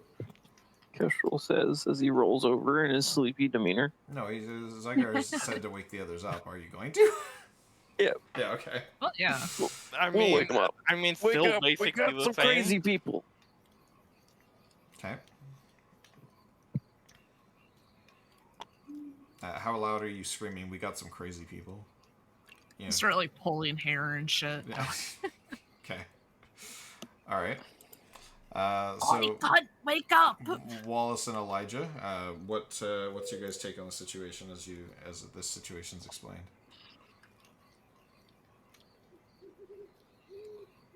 Oh wait, I have Amos chanting. Hold up, let me add that. I I don't know imagine what to we're make of still it. like a day or two away from the observatory, but I'm pretty sure that like we don't really need this going on in the lands. Like, kind of worrying. If we're gonna be in the swamp from this point on, it's not gonna get any better if we don't take care of this. Okay. All right, let me know if that chant gets annoying because it's very short and non-loop. So. Oh, I can't even hear it. I can't even hear it. Past the Oh, you can't hear it? the forest ambiance. There we Oh, go. I think. Okay, yeah, I can hear a bit of it there. That's good. I'm sure it will get louder as we approach. Yeah, of course. The sound effects bot will respond accordingly. Of course. Okay, so Zygar is much of the mind that and he expresses this. He's just like, I want to investigate this and see these people punished for what they're currently doing. Even despite it being a swamp, it's still, for nature, and any nature deserves to be protected. Say So less. Zygar is Shrek. Get out of my swamp. So, All swamp is. Zygar's very willing to go investigate this. So he'll start Okay, heading you know that what? way. No. Hold on. We put him in the cannon. No. God fucking damn it. Let me grab Zygar. Are you And like then we us? put, Could you not and then we fucking... put me in the cannon. No! No. No cannons. I'm gonna take away your fucking privileges. I also, Bro actually got demoted. That's awesome. And we will of course advise of course advise Zygar to tread quietly and pass through the shadows of the land. Okay. Zygar will do his best. But as he goes tromping towards the swamp, you do realize that perhaps stealth and dexterity are not his strong suits. God damn it, Shane. Well. Just fucking relax. Is that... It's not me. I'm a Oh, is that spectator now. Zeal? I'm yelling at the wrong people. Oh, God. Oh wait, Let's go. I can't actually see. I can't actually see the Wallace model even moving. Oh, really? So, yeah, Oh. What? You were moving it? Yeah. Yeah, you had it it's lifted still up. not moved. Oh, what the fuck? Like, you can't see it over here now? See what over where? It's over here. Like I've moved it. Like, It's over here next to me. Yeah. yeah, like there. Right there. No, That it's happened to me in the before. square. You can try Maybe try reconnecting. disconnecting and reconnecting. Yeah. Yeah, because it has moved. You were shaking it all over the place, so we did. Oh God. No. You see it now? Can you see it now? Yeah. Jesus Christ, Wallace. Now Wallace Prime. God. Wallace entered the avatar state. I see a giant Wallace. Okay, has it shrunk back down to size? No, it's just sitting there. Oh God. Hold on. Wait. Hold on. How about now? What do you mean, how about now? Oh no, did that not change?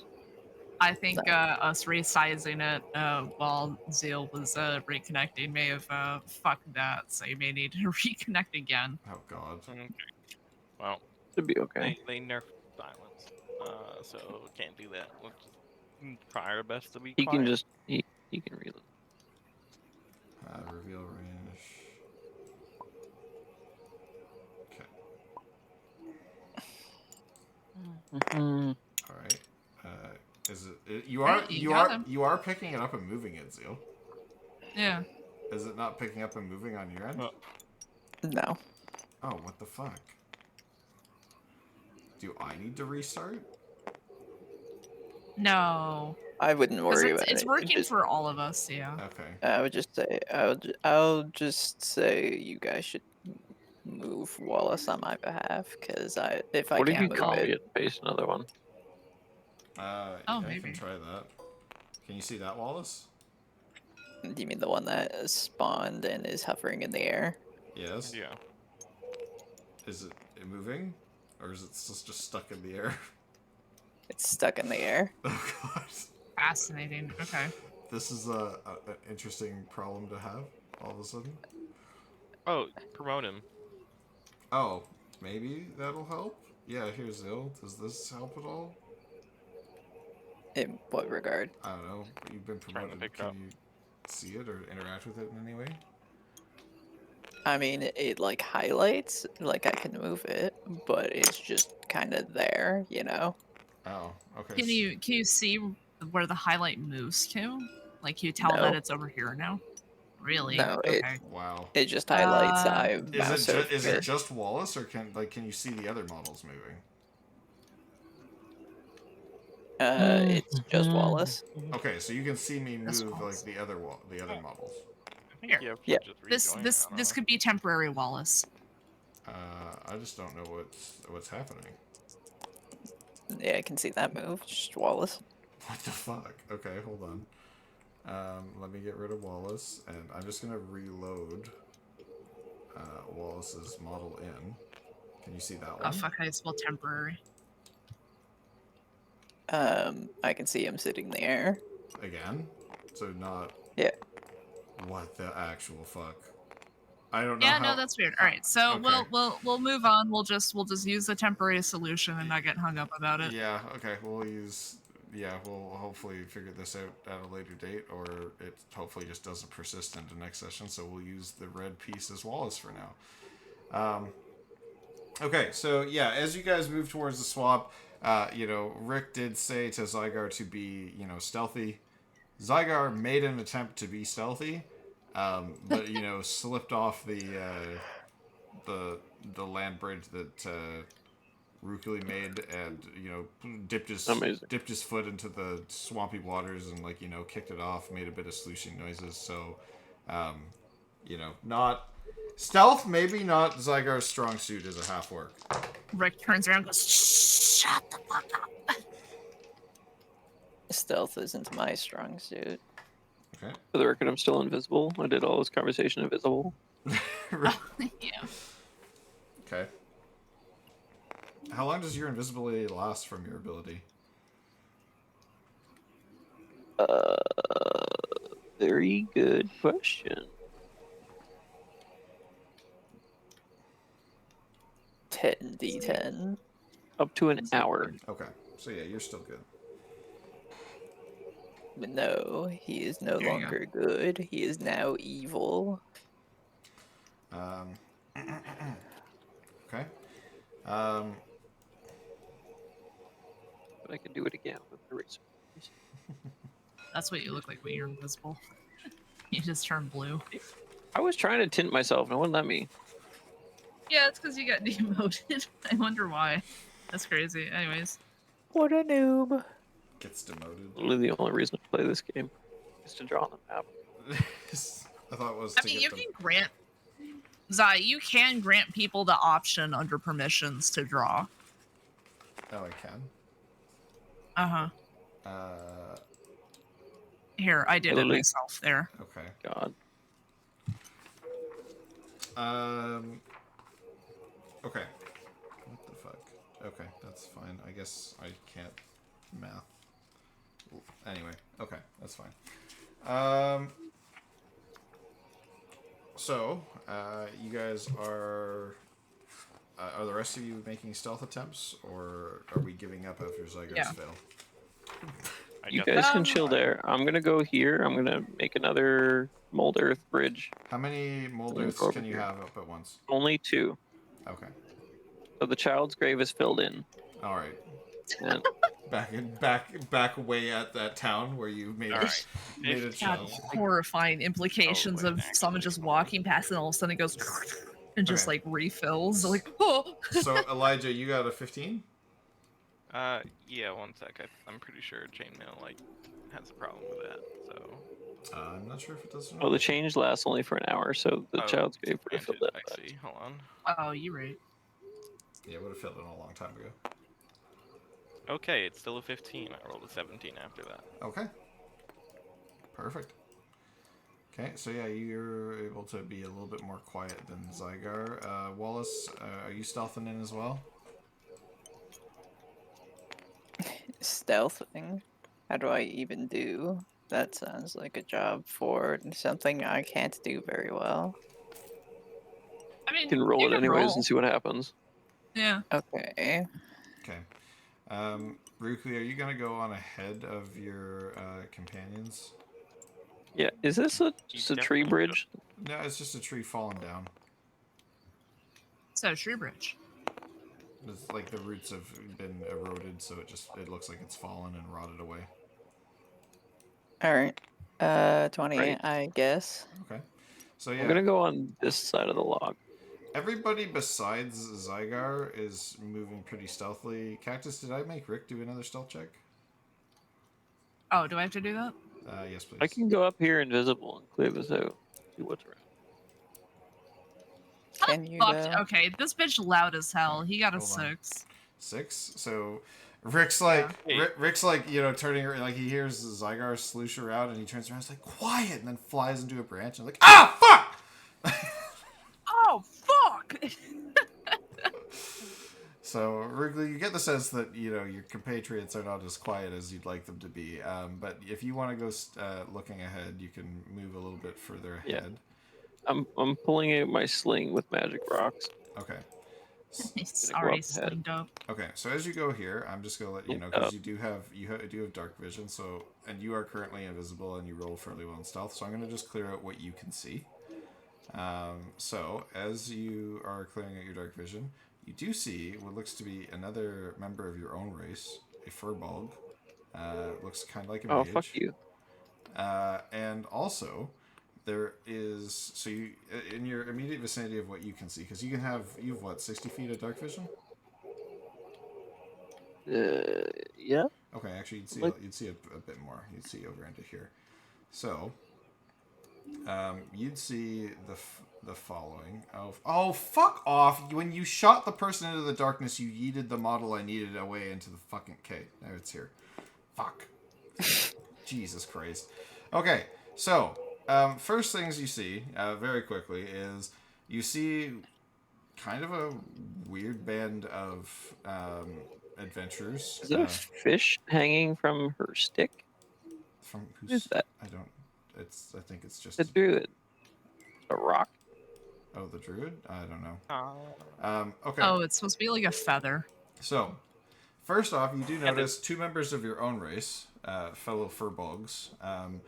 They appear to be posted up in kind of like a bit of a guard formation. You can see that there is a druid kneeled by a very big dead tree, and they are currently chanting in Druidic. They're doing some form of spell casting, perhaps higher level than you've seen before, so you're not really sure what to make of it.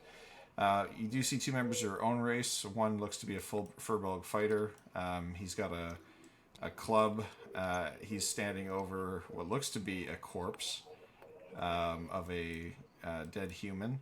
The furbolg mage that you're seeing in front of you, she looks to be a spellcaster of some sort. There's two human corpses on either side of her. There's also a dragonborn who's got a corpse behind him. He's also posted up standing on guard. And the other person that you just barely see as you come around the tree is a tiefling. And he has a bow, and he is looking towards... He's got an arrow knocked, and he's looking towards your teammates as they are coming up to Sorry, but that tiefling has 2 swords. Well, he has a bow too.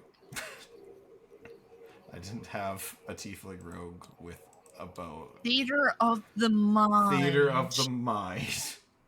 Theater of the mind. So I mean, Do I like, notice every any square is collars on 5 them? feet? Give me a perception check, Strong, because he is currently hiding. I Shade imagine being sees it. able to do theater of the mind. Because I don't actually know. can't. He's hidden, maybe. I don't know. The Oh. 14. Whoops. Trust Or us. actually, wait, no, it's a 15. Okay. He's not hidden too well, so you actually coming up from here, like, and just as you kind of like, step forward to this log, he would come into your view.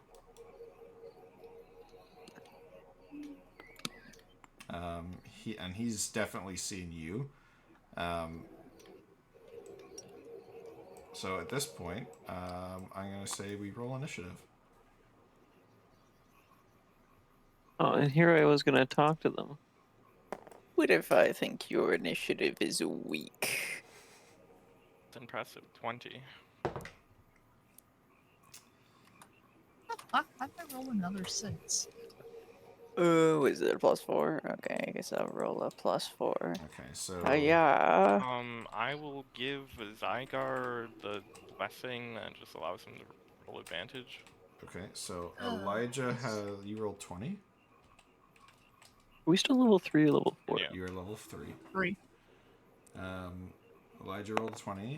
Zygar rolled Also, a 7, but wait, he has advantage. Right? It's still a 7. Oof. Okay. Shade, what'd you get for Rookley? For initiative? Yeah. I got. 22. Okay. Cactus, what about Rick? I got 8. Oof. Nice. I don't Yes. roll good. That's always been my curse in D&D. Actually, having 2 early people, 2 late people is. And Wallace, what'd you get? 24. 24? Fuck. Nice. God damn. It's that divination. Just I am a fast. Hello. Okay. Mm. Alright. Okay. So currently, like, the round that would initiate combat is that the tiefling sees Elijah, and Elijah, you see the tiefling. So you two both acknowledge that you see each other. So at this point, the first, for just basically what I would call the surprise round of combat would be the two of you. You rolled higher on your initiative than the tiefling did. So I would say you have the first action. Whether that's combat or trying to talk is up to you. But he currently has a bow leveled at you with an arrow knocked.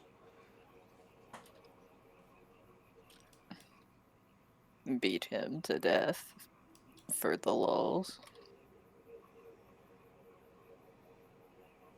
I think we're gonna have to kill this guy. Oh man. I don't necessarily want to kill the furbolgs, but Racist. the tiefling, yeah, can die. Totally.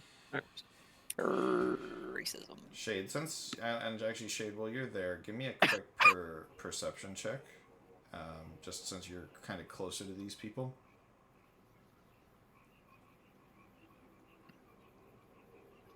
16. It's enough while you're looking at the furbolg, as you're more interested in why there's a couple members of your race here.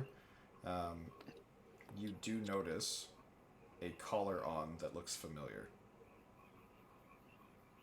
On who? On the furbolg closest to you. Looks very similar to the collar that mate. already showed you. Okay.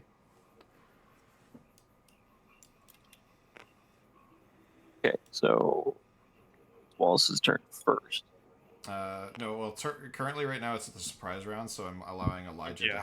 to have an opportunity. it is sad because I really wanted to like give people the sight like darkness. If you vision, want to, but I forgot about it. that's I'm fine with that. If you want to like retroactively do that, at this point, like if you wanted to say like as we were heading off to investigate, I would like to give my party dark vision. I'm okay with you retroactively doing that. Okay, thanks. I'll do that. But in this case, since like we would have seen each other already, or at least like we acknowledge Even each then, other. he just would have come into sight as you guys came across this land bridge anyway, because he was using this pretty large tree as cover to keep out of your sight. But yeah, And he doesn't have like one of those collars on, does he? You are at a bit further of a distance that you wouldn't be able to notice. That's fair. Shade's more interested in the furbolgs, so he was probably looking more closely at them, which is why I asked for the perception check. And so as to Elijah's current level of knowledge, you would not know. You just see a tiefling leveling a bow at you. Regardless, we're kind of in the situation where like I think we're fighting. The arrow hasn't flown yet, but I will probably like level my spear at him and just like yell out like essentially Do that. explain your demonic chants, evildoer, question mark.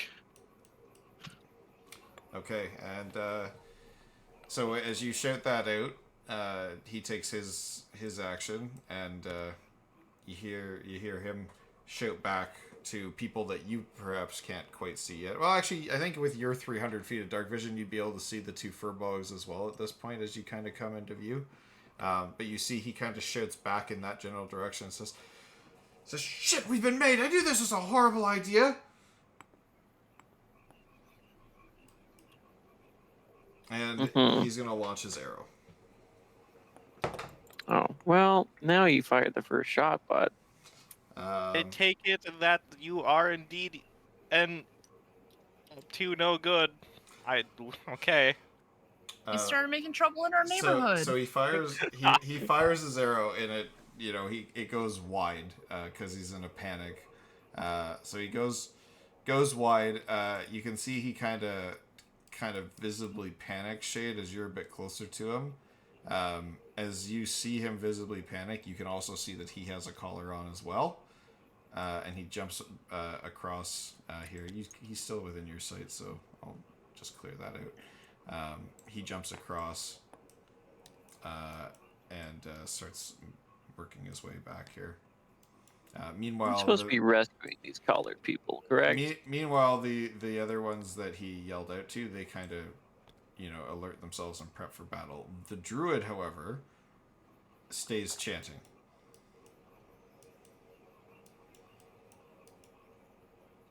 Now we'll go into regular initiative order. Wallace, you're up. And can I hear the chant better now, or is it still in two different languages from this one lady? No, she's not. She's only speaking in Druidic. There's another male voice that's speaking in Abyssal on the maybe from the other side of the tree. The far side of the tree. You still hear the druid, and now that you're a little bit closer, you can kind of confirm what Cactus was hearing, or what Rick was hearing. That she's kind of chanting things that contradict each other or don't make sense. So in one breath, she'll chant about, corrupting the great tree, and in the second breath, she's maybe casting a healing spell under her breath to try and restore it. Yeah, okay, that makes sense. Jesus, dog. the air raid siren. Okay. Wallace, you're up. Wallace's turn.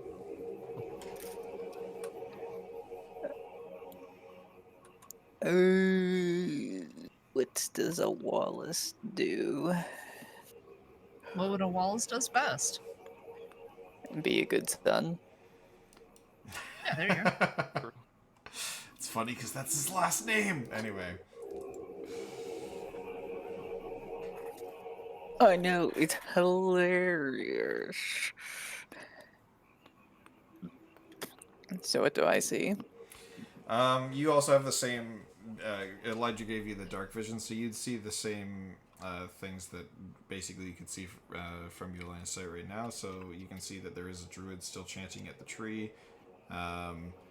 The 3 combatants that seem to be posted up around guard of the druid are now alerted to your presence, and the tiefling rogue that took a shot at Elijah has backed off. So you'd be able to see all that, more or less, from your point right now, because you do have. I can see the druid chanting. Yep.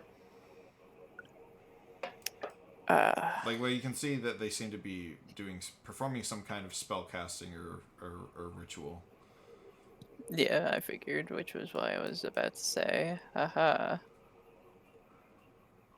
What's that thing? I'm always drawing a blank on what it's called. You've It's not activated my trap card? No, well, kind of, but it's like right Exodia. there. No, we don't Exodia. Who even Exodias? The real question is whether or not to use a first level spell slot or a second level spell slot. I'm kind of inclined to go still with the first level spell slot. Yeah, it sounds about right. Okay. Anyway, so druid, we just magic missile in the back of the head. Okay. I guess, yeah, you don't roll a hit, you just hit. We just go. 3 of them? 3 of them. Yeah, first level magic missile shoots 3 bullets. 3 missiles. Oh, was it 3 of them? I thought it was Yeah, just whatever. Just clone your D4. Okay. Well, the first one did 4, and the second 2. And I think they're each +1. Yeah. So,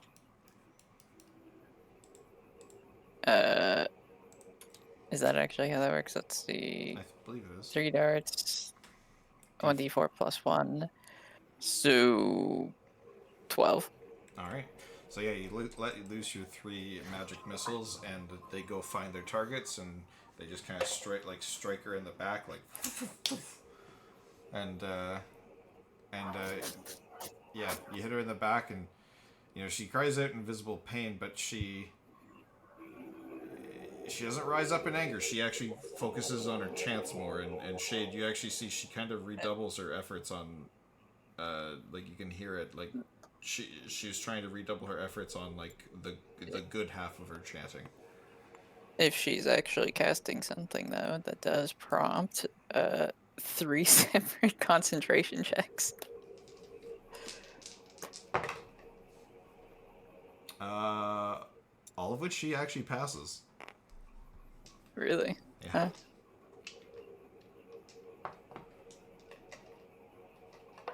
Well, I'm out of ideas. Okay, is that it for Wallace? Any movement? Anything else? No, I'm fine where I am.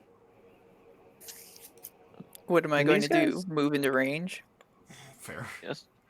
Can Rukley, these guys see that they're collared? your companions? Or just me? Yeah.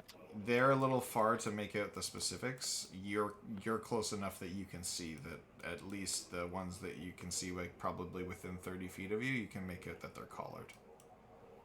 We were supposed to rescue these people. There's nothing we could do because they're gonna die to get them off, basically. This is your first experience coming across collared adventurers.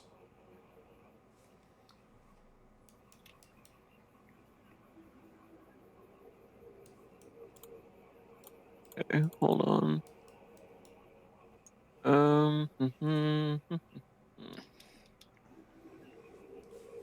Yeah, that's 60 feet. I can only move 30 feet, so I can't get back to tell you guys. I could yell.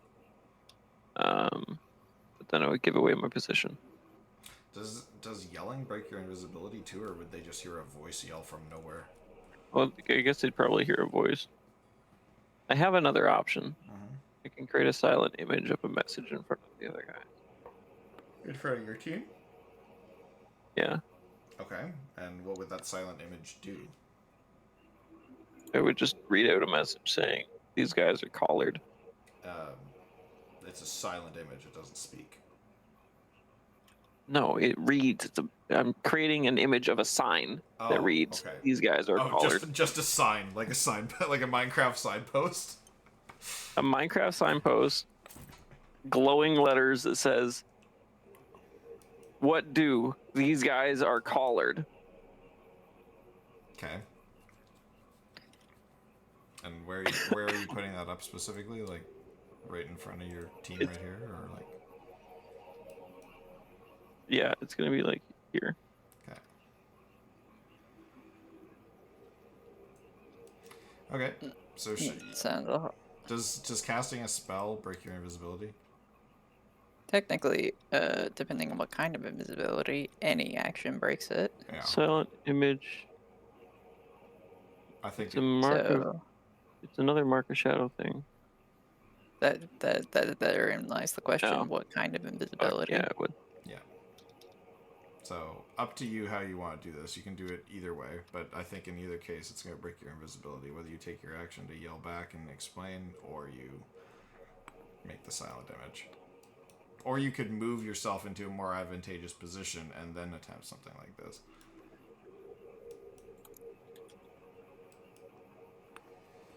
Also concentration. So it would break my concentration on this anyways.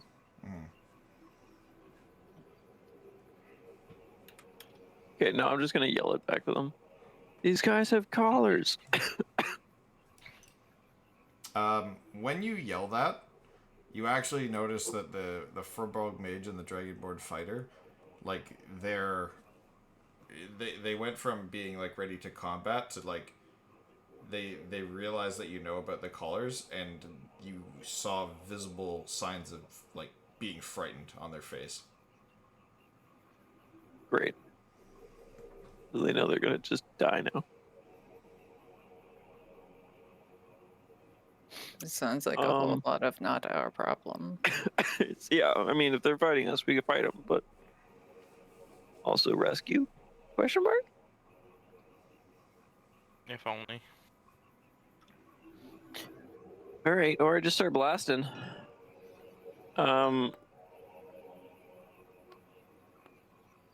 Yeah, I trust the druid more than I trust the other guy on the other side. Can I? I'm gonna. If I go in the tree, do I get an advantage point to get more vision, or do I have to like?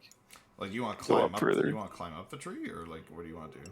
Do I? Yeah. Would I get more vision if I climbed up the tree? You would get maybe a See, little. kind of on the. You could get maybe a little bit more vision. Like yeah, so you want to climb up the tree and see what you get. But would it be more or less if I just went here? It'd probably be about the same, honestly, because it would just give you more of a line of sight. Like Elijah shared his dark vision with you guys, so if you went here, like, do you want to move here or do you want to move up the tree? I can clear out what you would see in. I just want to know what we'll see more. But probably moving here. It puts you a little bit closer to the enemies, so now that you're visible as well. But it would let you see more. But there's like basically nothing we could do for them. Pretty much. you know what I'm gonna do? I'm gonna go here, and I'm gonna try to talk to the Furbolg Mage on the other side of the water. Like, you, Fulberg, what is your intentions here? What are you doing? What are you doing?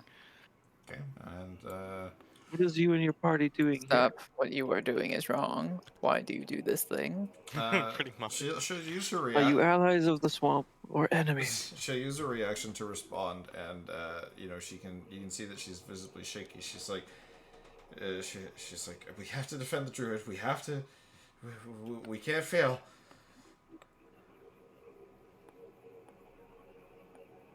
Are you enemies to this? I don't know. How would I say this?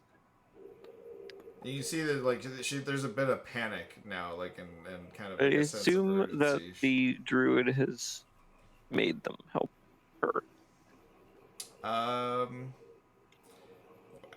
Actually, so hold on. So when Zeal hit the druid with the magic missiles, like would have had some impact, so it would have shifted her around a little bit. She had a hood up before, but with the shifting of being hit by the magic missiles, it's come down. You can see as well that the druid also seems to have a collar on.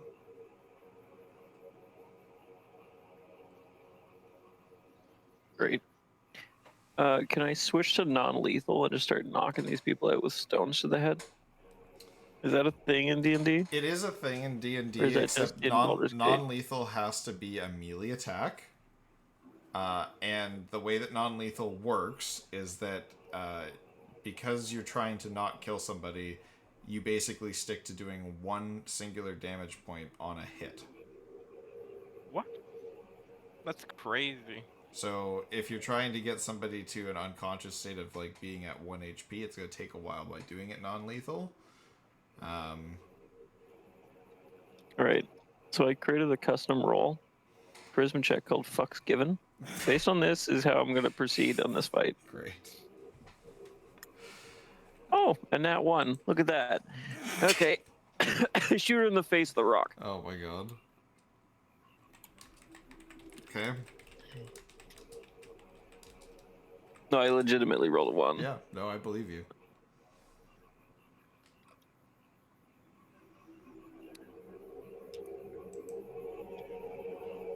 Alright, it's a 9 to hit. Oh wait, hold on a second. Knocking a creature out, an attacker reduces... Oh, okay, never mind. Sorry, that must be from an older version that I remember that. So, an attacker who reduces a creature to 0 hit points Damn it. with a melee attack may choose to knock them out instead of kill them, but it has to be with a melee attack. Well, I assume I can hit her once with a stone without killing her and then finish her off. Probably. Yeah. Okay, so what'd you roll to hit? Sorry? I rolled a 9 to hit. Oh, that misses. Okay.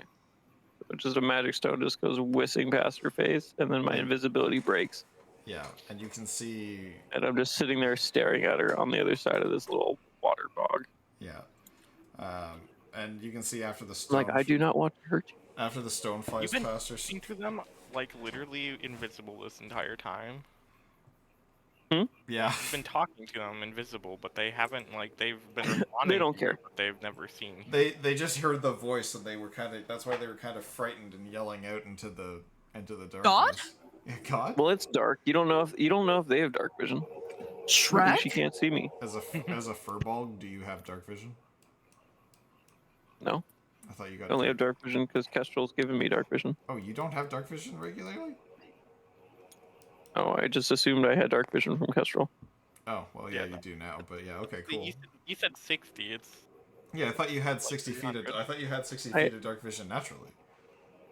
I had 60 feet of dark vision last time because Kestrel gave me 60 feet of No, dark vision. Nah, Kestrel you gives get you 300. 300 feet of 30. dark vision. Oh. Yeah. No, I thought he had 300 to split. No. It gives everybody 300. What? How? Why is that the way that would fucking work? I'm Because sorry. the first time we were doing this in the dungeon, we only had like 60 feet of dark vision. Well, because the dungeon has So I thought twists that's and how much the was shared with dungeon us. has twists and turns. Like you can't, if you can Yeah. see 300 feet and there's only 60 feet to see, you're only going to see 60 feet. Well, the other thing Okay, is too is that anyways, it was Mulligan fixed this all. It's fine. Yeah. We have dark vision. It's fine. Yeah. I was about to say, Moving on. I'm visible. What's happening? As you shot the stone past her head from being invisible, you can see like she sees the projectile coming. She dodges it, whirls around, see you appear, and like she's even more frightened. Okay, great. skill issue. Elijah, back to you. okay. And we're gonna go for like maybe 10 more minutes and then call it for tonight. Oh yeah. Yeah, we'll have to finish this next time. On Dragon Ball Z. Dun, dun. I've never watched that show. Still charging it. Why would I've ever watched that show? 5 foot, 10 foot. You're not missing out. You can just watch Dragon Ball Z, Brewing. That's what I did. 25 foot, 30 foot. Okay. Any movement through the spaces that are swamp water will be considered difficult terrain, but going around that little patch of it is fine, strong. You can just use the diagonals and you're good to get to where you were. And then let's see what this is.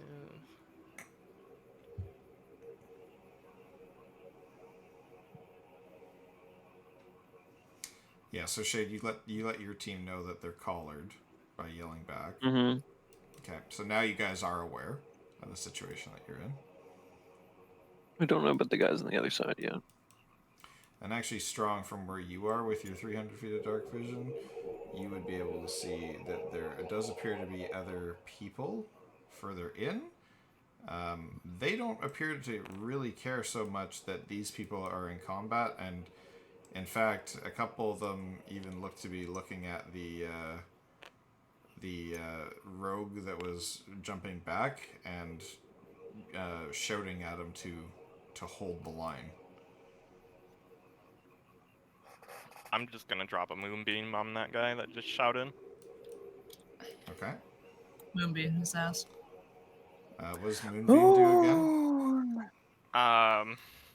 Whoa. Where the Sorry. It is fuck a did he what go? 5-foot radius, 40-foot high cylinders, and trying to point within range, and basically, What's within range? it's 120 feet. Oh Jesus! Oh yeah. Well, he's well within range. Okay. Yeah, and so he has to. I don't think he's a shape changer. Yeah, he's about 100 It feet away. makes it so dim light fills the cylinder, and he has to make a Constitution saving throw or take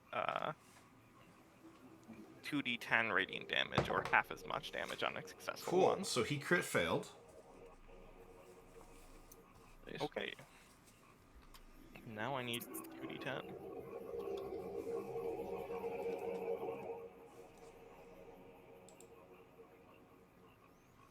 Good news. The Miku quest so far has been much quicker than I expected. Awesome, King. We're gonna log in and help you at some point on stream. Probably this weekend. The Shit, you Fortnite wanna do quests that are Friday pretty easy instead? from the Could do start. that Friday actually. We could put Dokapon on hold and do a Fortnite Friday. He takes 11 damage. 11 damage. It is radiant damage. Yeah. All right, so he takes the 11 radiant damage, and he doesn't. You can see he wasn't expecting to be hit with something from the fucking sky, and he panics a little, and he shouts back at a couple more people, and says they have powerful casters. And Strong, you Well, can burning in the moonlight. Yeah. Strong here. I'm just going to clear this out a little bit. So, and you can see as they kind of step into the or step around to look, there is what looks to be a spellcaster in cultist clothes here as well. She's kind of hot, not gonna lie. So, Oh, where? The One with the kinda glitchy fucked up. texture patches all through her face. Yeah, I was Yeah, I was like, gonna say, that wait a second. the glitched oh, out one? Dear God, yeah, she's bugged as shit now. That's man. Also, she is clearly undead. Well, this is the model I had available. Anyway, Yeah. I didn't look at it. Bro found the I didn't look at it too World of closely. I was Warcraft. like, oh, that looks like a cultist. I guess technically, yeah, wow, she does have bones for arms. I mean, hold on. Do you want me to find something better? No, Can we it's stop literally hitting fine. that druid in the bad way, though? Yeah, I do if agree with only I that, could yeah. concentrate on two things, but Moonbeam is currently taking it up. Oh, can you move Moonbeam? Yep. Actually, I want this guy to be male anyway, so here. There we go. This is the cultist now. Get rid Now of that I see them, I'm gonna be like, protect the collar, kill the cultists. Fanatic. There we go. Okay, so it's a dude. Because it was a male voice that you heard anyway, so. Okay. What was it arrow for? Elijah, is that it for you? Actually, you know what? I can actually do something. One sec. What is the I'm tired of duration the on cultist this? chant. 1 I'm minute? stopping it. I want to get a little bit closer before I do that, so I'll say that that's my turn right now. Okay. The cultist chanting would also be interrupted at this moment once the one guy got hit by a sunbeam. Is the druid still chanting? The druid is still chanting. And you notice it shifted almost entirely to trying to heal. Okay, cool.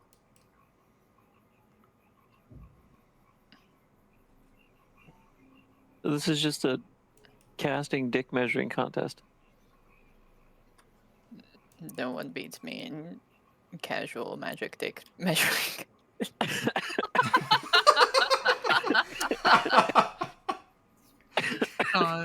Oh god. Okay. It's the baddie's turn after Elijah. Okay. Wait, did Wallace go? Yeah, Wallace I was went. the first one to go. Oh, where'd you Yeah, go? I'm the first one. Where'd you move? What do you do? I didn't move. I literally just saw like, Oh. the two tankiest Magic people are missiles to the between back me of and the fucking in head. any. Yeah. Oh, okay. Okay. You can see the tiefling rogue knocks another arrow after he got shouted at, and he's looking at you, Elijah. And you can almost see you can kind of see that he almost doesn't want to do it, so he does fire, and he crit fails, his shot goes way wide. It's like he wasn't even aiming at you.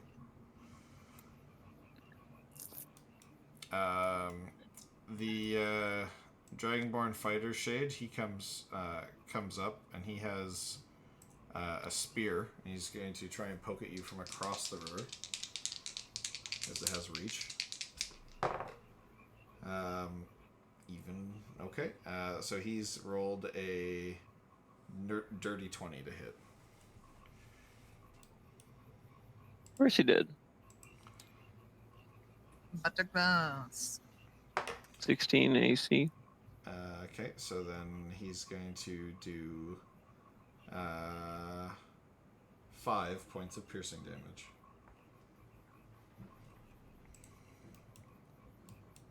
Okay. I'm just gonna be like, "Ow, you fuck! We're trying to help you." You can see that the Furbolg fighter actually posts up in front of the druid and raises his shield. The mage moves back this way as well, and she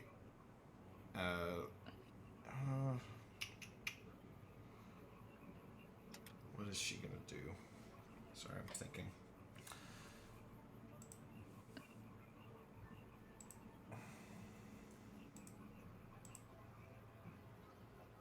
Wait, Zlide's thinking? Hold up. Yep, thinking.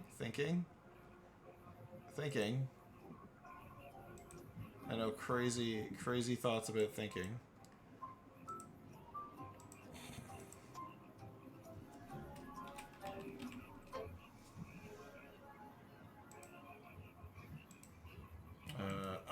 Like while he's thinking, guys, crab reef.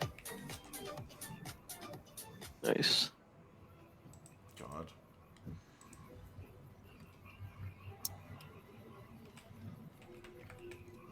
Oh, for fuck's sakes. I keep clicking the wrong thing. Maybe don't. I'm clicking the wrong thing. Click better.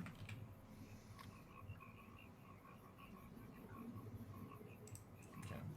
Mr. I want to end in 10 minutes. Yeah, I know. I want to end this. Well, I want to end this round of combat. Okay. So she's gonna use.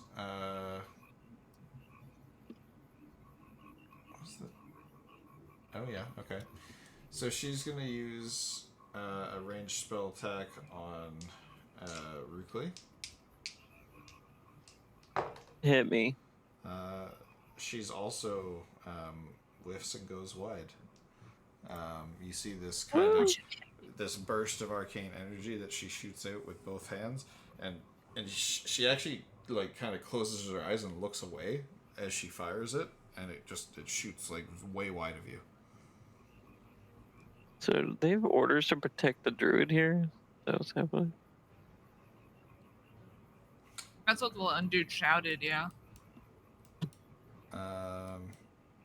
And then the cultists. This guy is moving out of your moonbeam. Does he take any damage moving out of your moonbeam, Strong? I don't think it does, but I will check. Wait, I think he takes damage at the start of his turn in the moonbeam. Oh yeah, it does. He does? Okay, so roll your damage. Yep. It always is 2 tick. 9. 9 more damage, okay. Okay, he's still standing.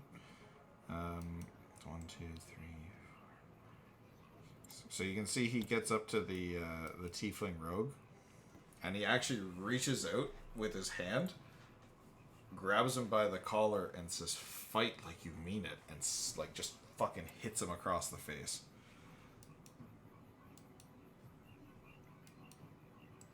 That's his whole action. A racist.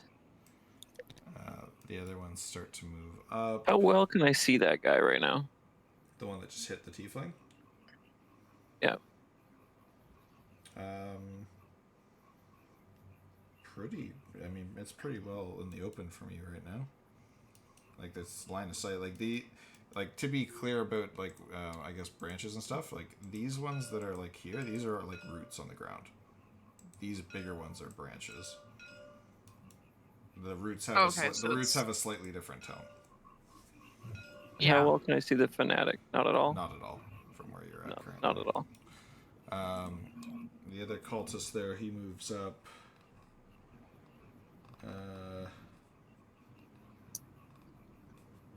And he's actually going. But I can see this guy. Yeah. How do I ping? Tab. You can see this guy. Yeah. You can. Okay.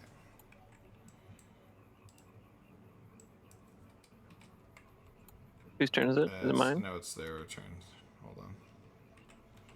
So the one, this one comes up, and oops, I didn't spell that right. There we go. So the one comes up, and he's actually gonna cast Spiritual Weapon next to you, Shade. Of course he is. You are the one that they can see. That's fair. And I think that's, I think for most of his spells, I think that's the only thing he's got really within range of you.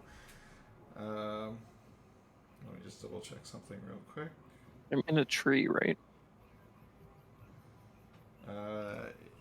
No, you stepped onto the bank to yell across to her. You didn't step up into the tree.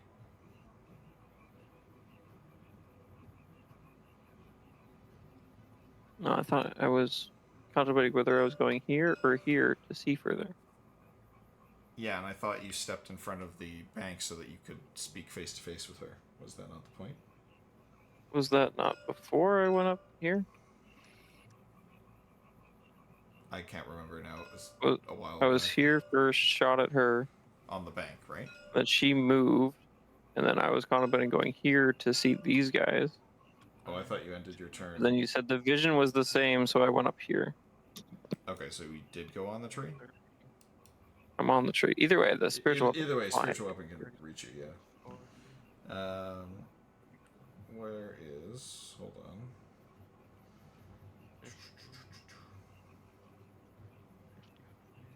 Where is it?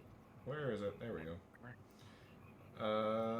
Yeah, you're within 60 feet. Shade, I need you to make a dexterity saving throw.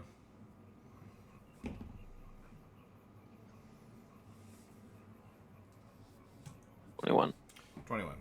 You save as he casted Sacred Flame, trying to see if he could get you to lose your balance in the tree, but you're able to expertly keep your balance and stay there. The spiritual weapon is going to take a swing at you, though. That is a 19 to hit. Oof. It's Okay, and I believe that spiritual weapon is... What is the damage on spiritual weapon? Fuck. Trying to remember. 1d8 plus cast your spell casting ability modifier. Thank you. 1d8. Okay, so you take 7 points of slashing damage. 5, 10, 15, 20, 25. Okay. Okay. So you do see another cultist appear from around the far side of the tree. Actually, there's two of them that come around the far side. The fanatic has stopped his chanting, and he's going to cast Shield of Faith on himself. Boo.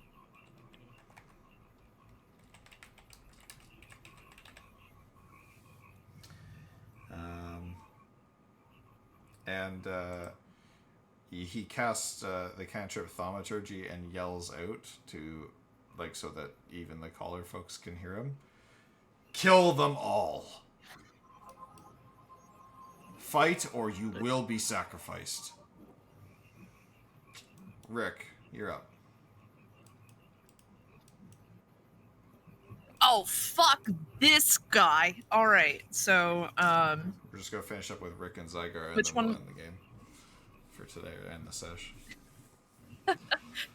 so that's, He's What's- getting his ass was he the one swallowed by that did the thing? moonbeam. Did what? Sorry, yelled? That's this guy. Who yelled? That guy? Okay. Yeah. Where do I need to be for him to be in my line of sight? Like here-ish is kind of in line. Like that's kind of next, like just under, like around the trunk of the tree. Okay, and how big are each of these squares? 5 feet. So, 5, oops. 5, 10, 1 sec. 30. Damn it. You can give up your action to move, right? Yeah, you can give it your action to dash. Yeah, I and mean, I double could- your movement. Okay. Yeah. Is hold on, it let me doubling? double-check. Is it doubling movement or giving you a move? It gives you an extra 30 feet of movement, is what it does. Because I was thinking like I could use, using moonbeam to like move it. It requires your like move action. I was thinking of basically using that and then using an action to move Okay. myself.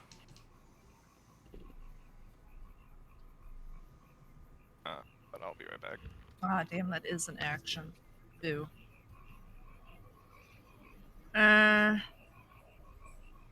Well, also, out of curiosity, because alarm does cost a spell slot, I'm totally fine with comprehend languages burning up one. Okay. But can we say that I had my short rest as a warlock, so I regain that one spell slot?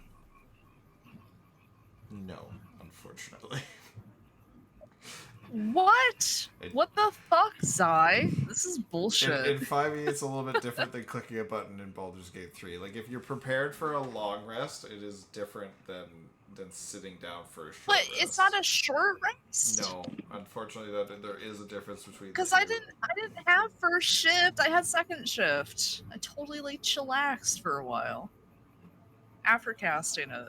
Oh, okay. You know, after casting it on. Wait, no, you Yeah. you casted it when you went out scouting. So okay, right? so no, okay. So here, Yeah, hold on. I cast alarm, Yeah. and then somebody took first shift, and then I took second shift, and then all this bullshit happened. Okay. So in that capacity, sure, we'll let you have a short rest on the 2-hour span that you weren't on watch. Yippee! I have one extra spell slot. Let's go, guys. Okay. All right.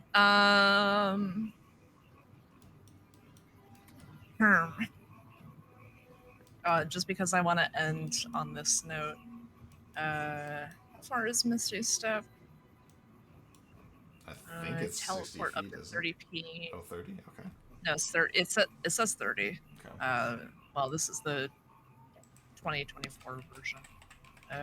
Okay, so where was that? 1, 5, 10, 15, 30. Weird how what is it? Zeal's cursor is just like shaking. Yeah, it's been doing that this whole time. Yeah.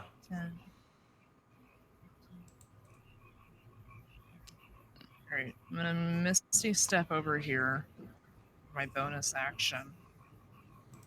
And then I'm gonna use some of my movement. 5, 10, 15,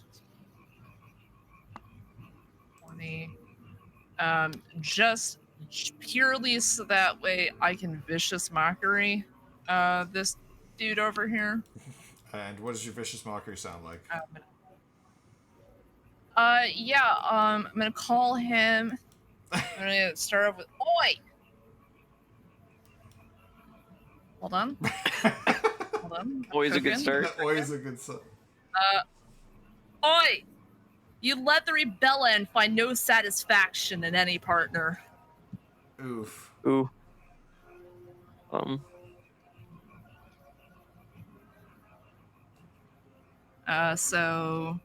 Yep, nope, that's it. Now he That takes how much? now he feels bad about himself. Does he roll a save? What does he have to save? Oh yeah. There's damage here, I think. There is. Must succeed a wisdom saving throw or take 1d4 psychic damage and have disadvantage on the next attack roll. Oh my god, he rolled a nat 19. Okay. Fuck off. Did he actually? Yeah. It's right there on camera.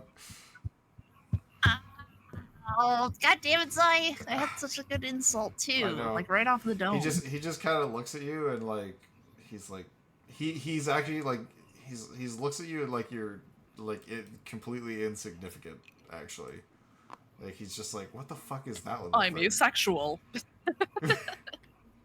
All right, Zygar casts bark skin on himself, basically making him look like a fucking tank, given that he is like a orc, and he runs up to back up Rookly. Rookly, how hurt are you looking right now? Half health. Okay, he casts healing word on you. Damn.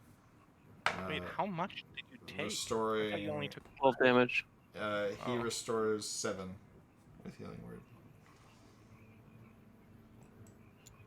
I was about to say my max loss. Okay. 0. And with that, we are going to end combat here for the night. Travel encounters, camp by swamp, overwrite. Yes, please. Okay. Alright, guys. Thank you for coming and hanging out.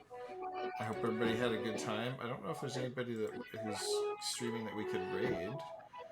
Rocks or Red's on. Oh, Rouse Hour's on. Never mind. We have our target. Oh yeah, go get Rouse. Let's go see Rouse, guys. Thank you guys for hanging out. Appreciate it. Hope you guys had a good time tonight playing. And we will see you guys, I think, on Friday next. For the next stream. Which sounds like it's going to be Fortnite Friday. We did good. Yeah, I Wait, think you guys Thursday. did. No. What is he playing?